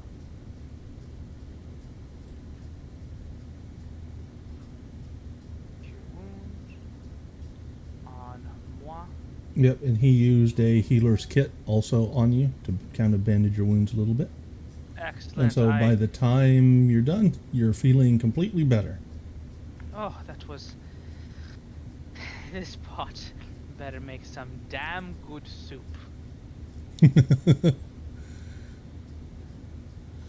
All right. With that, you finish dragging the pot the rest of the way out of the cave. Get it to the cliff. Scale the cliff once again. And I will need athletics checks to go back up the cliff.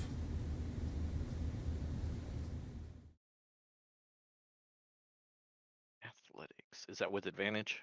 No, because somebody has to go up to tie off the rope first. Oh, yeah. So that's. It's already up there. I'll go Huh? ahead and do it. Oh, yeah. Oh, that's right. You guys just left the rope dangling. So never mind. That is with advantage. Let's roll that again. Yep. So Take the 18. you guys are able to once again scale the cliff. You tie the rope around the pot first, and then have the dogs pull it up and take the pot back to town. All right. Well, then, this And the is- bad news. Mhm. Yeah. Yep. This has been the most lugubrious mission. I must say, I did not expect to see such a malicious creature so close to town. Well, Yeah. well, Jared, this is how most of our adventures go. It's Jadar, not Jarad. That is okay. Oh, I'm sorry. I'm sorry. Well, thank you, All right. Big Sling. Oh, it's just Bax. It's just a dog. All right. So, Okay. what do you It's do Sam. once you get back to town? You have to go back to the captain and inform him about the sailors. Mm-hmm.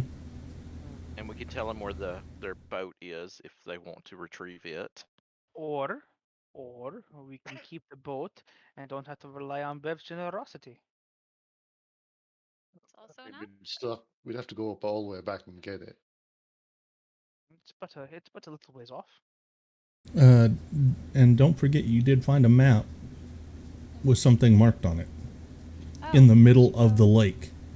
Ah, maybe we should go back, get a boat.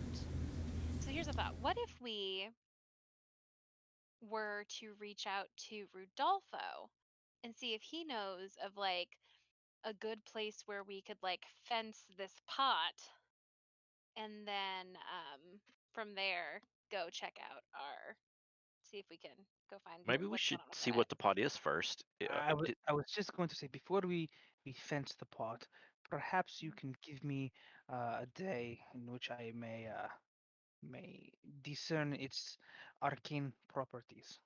Sounds good. All right. So, you guys take the pot. You get some stares from the patrons of the White Lady Inn as you're hauling this humongous pot up the stairs of the. Nothing to see here. It's my birthday.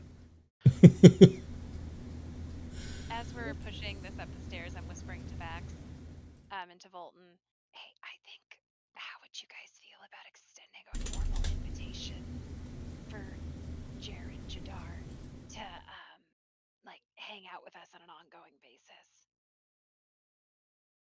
Well, he hasn't once yet attempted to adopt a wild animal, so. So I like He Jared. hasn't- I'm good with it. He doesn't cry as much as Elle, which is a little disappointing, but that's fine. Like, we can make him cry. We'll So- figure it out. The question, Bev, are you still wearing your emotional support halfling vest? Always, I will never take it off until the day I die. Okay. All right. So, you get the pot up to your room, and after Jadar prays and manages to identify the thing, it is a cauldron of plenty. It is 4 feet wide, has a mouth 3.5 feet in diameter, weighs 50 pounds, and could hold up to 30 gallons of liquid. Embossed on its bulging sides are images of satyrs and nymphs in repose holding ladles. The cauldron comes with a lid, which you guys don't have because she didn't have it there. It sits on 5 little clawed feet that keep it from tipping. If water is poured into the cauldron and stirred for 1 minute, it transforms into a hearty hot stew, which can provide one nourishing meal for up to 4 people per gallon. The stew remains hot while in the cauldron, then cools naturally after it is removed. The outside of the cauldron remains safe to touch despite the heat of the stew. The cauldron can create stew 3 times. It then ceases to function until the next dawn when it regains all its uses. Oh my god, that's awesome. how many uses did you say that was? 3 times every day. Okay. Does it have like a fold up capacity? No. Easy transportation? No, not dang. But 30 gallons of liquid. This will be perfect for your new restaurant, like you were telling me. It will. It Ah. will. We must call it the Jadar Special. You could serve 120 people per meal 3 times a day. Or just 6 of me. Oh, I'm just gonna put this out there. Is there like an orphanage in this town?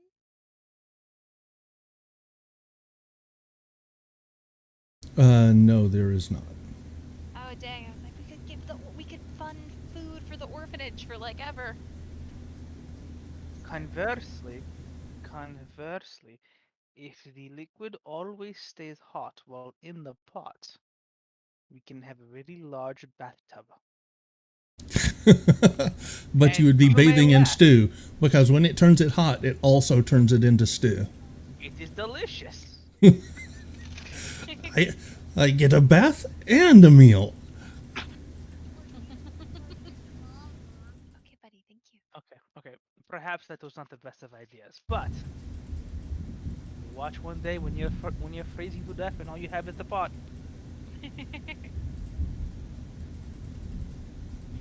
Me tasting soup. All right, so after you identify the pot, what are you going to do? I think it's worth taking it to your guy and see if you can fence it. I mean, we could use the money for sure. Certainly good. Mm-hmm. Get Um, those he- done. He's staying in the same inn as us, right? Mm-hmm. Who is this guy? Oh, his name's Rodolfo. He wanted to hang out with Bax. Ronaldo. Oh, Ronaldo. Rodolfo. Where did he get that? Where did you get Jared from? We'll never know. Oh,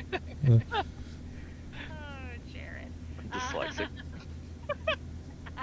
I'm kidding, I'm not, but Yeah, so let's see if we can find Ronaldo.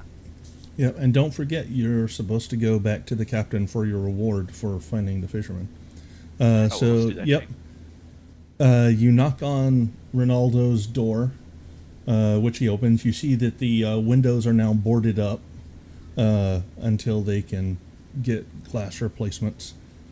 And as soon as he sees Bev, he breaks out into a wide smile and he says, "Ah, my lady, have you agreed to take me up on my offer? Oh my. Shall we dine together this evening?" Yeah, could my new friend Jared come? I thought it's it a might pleasure. be just the two of us. Oh, I'm here. Make too. somewhat of a romantic evening. What? A romantic evening. That's what this Just the two of us. Yes. Oh dear sir, where I'm from, sometimes 3 can also be a romantic evening. Bev, like, goes Looking to at you, my seeing phone. your horns and everything, he just kind of blanches a little bit. I look at Jadar and I'm like, that's my sister.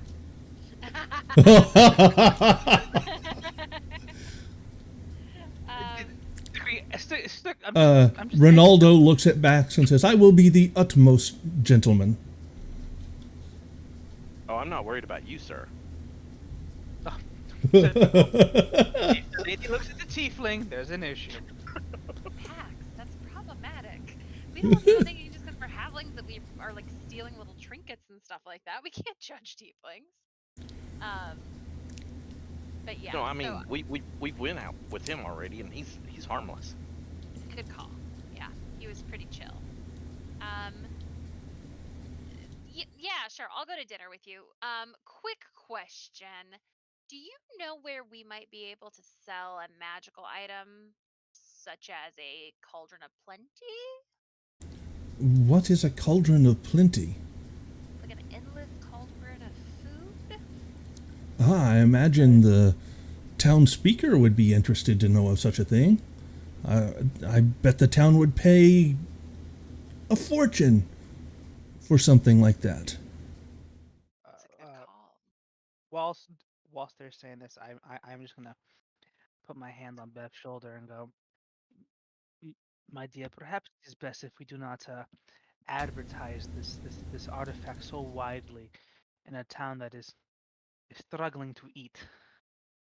Ronaldo This- says, "Oh, your friend is speaking wisely. I, of course, will say nothing to anyone.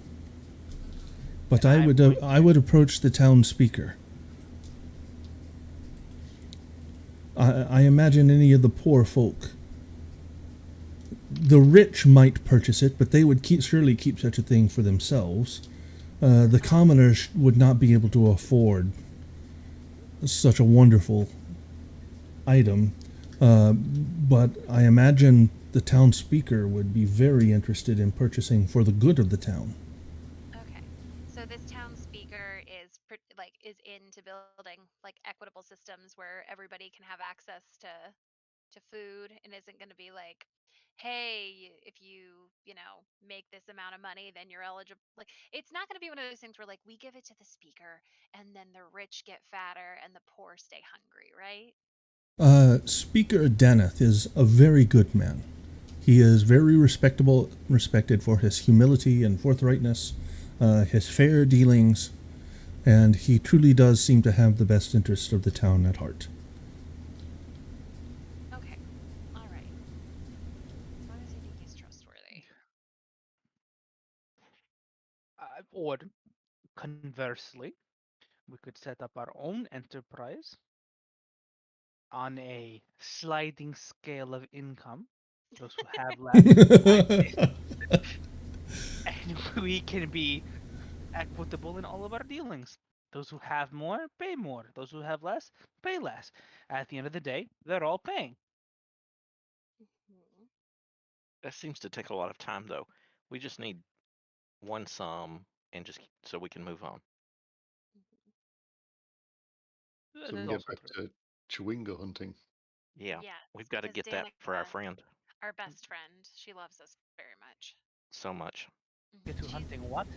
not our mom, but Ch- she cooks. Yeah, Chewingas. that was in Bev's recap of their life story. Oh, That yes, yes, Danica Ah, Pure Spring has asked her to find some Chewingas. yes. That was between those two parts of the story that all just melded together. I got it. Okay, Well, I so will. I will leave it to you. should we head to the speaker's house? Sounds good to All me. right. Yep, the speaker can be found at the town hall during the day, which, as luck would have it, is also where Captain Imdra Arlagath is also currently. You birds. Who do you wish to speak to first? Do you want to speak to the captain first? Just to... Yeah. I say that we break the bad news now. Yep, she is in her office filling out paperwork. May I As- perhaps do it? Of course. I will walk in. My dear captain, I do have some bad news for you. We did locate your fishermen, but we were not able to save them in time. Ah, I understand. Well, Yes. as promised, I do have your reward. I will let the families know. I don't have much coin to give out, but for your services, I have 2 items that we confiscated from the criminal wizard. A scroll of some sort. I am not a wizard, so I myself do not know what might be on it. Or this magical bag that he had upon him. So you get your choice, a spell scroll of fireball or a gray bag of tricks. As far as the reward goes, I will leave it up to my compatriots to choose from. But nonetheless, I will leave you and your former shipmates with Lathandia's blessings. And quite frankly, they needed some more pepper. But Oh I'll my! leave you with that. They need it. So, bag of tricks, scroll of fireball. Bag of tricks. Bag of Tricks. tricks. Bag of tricks. Well, my dear captain, it would appear that they would enjoy the bag of tricks. They needed more. Fucking malicious now. Okay. Now, if Elbereth ever comes back, we can give her an animal every day. Right? Yeah. Please, All right. we can give her 3 a day. Oh and my they all goodness. Okay, so die. you guys take the bag of tricks. I'm surprised you managed to talk Brett out of taking that scroll of fireballs. The time will come, Dave. The time will come. All right. You then go and visit the speaker in his office. Be at the back, sort of awkwardly swiveling the barrel and the pot in. All right. My dear, most illustrious and well-meaning speaker of this town, do we have a gift for you? Why are you bringing a pot into my office? Oh, but good sir, this is not just any pot. This is the salvation of East Haven's hunger. What I have here is, and I'm gonna quickly turn to Bev. What is it again? A cauldron Bev is of fully plenty. in a sparkling evening gown, dressed like Vanna White. She says it's a cauldron of plenty. Ah, yes, a cauldron of plenty. And this will feed the masses 3 times a day. I guarantee it. And it can be yours for a simple price of... Bev, how much are we selling it for? A free will donation. No. As you say this, he says, shush, bring it in, shut the door. And he says, it would cause an uprising if the people found out that we had something. Ooh, huge clap of thunder. Yeah. I said that.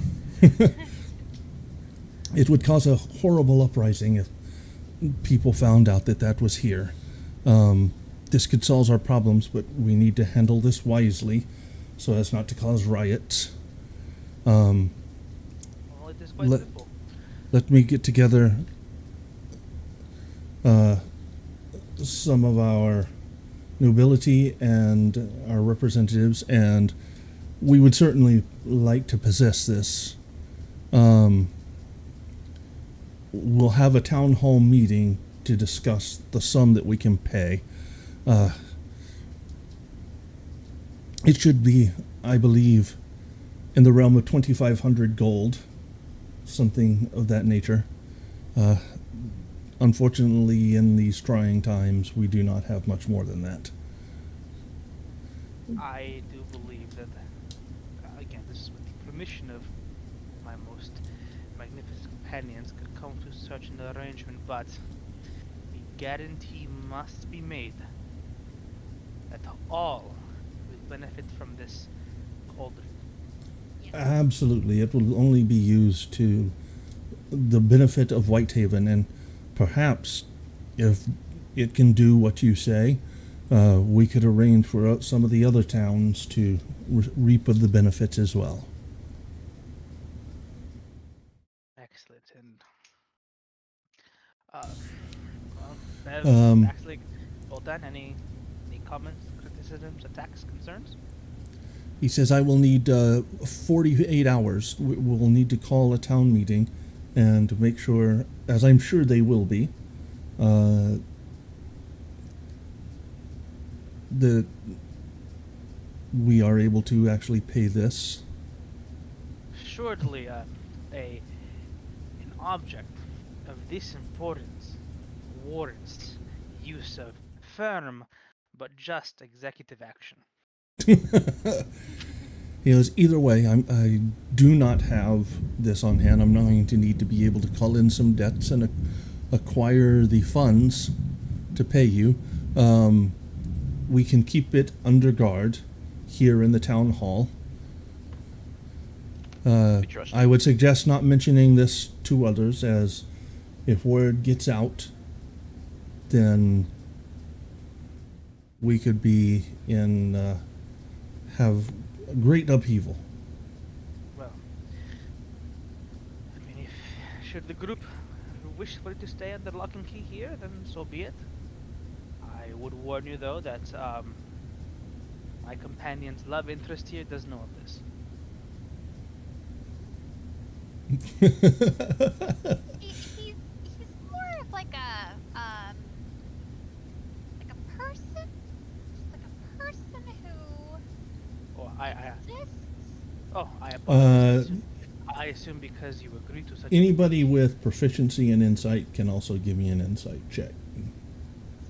Oh, am I proficient in insight? Am I proficient in insight?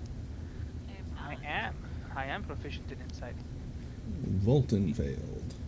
Just a regular old check. Yep, regular old insight check. Out in the open.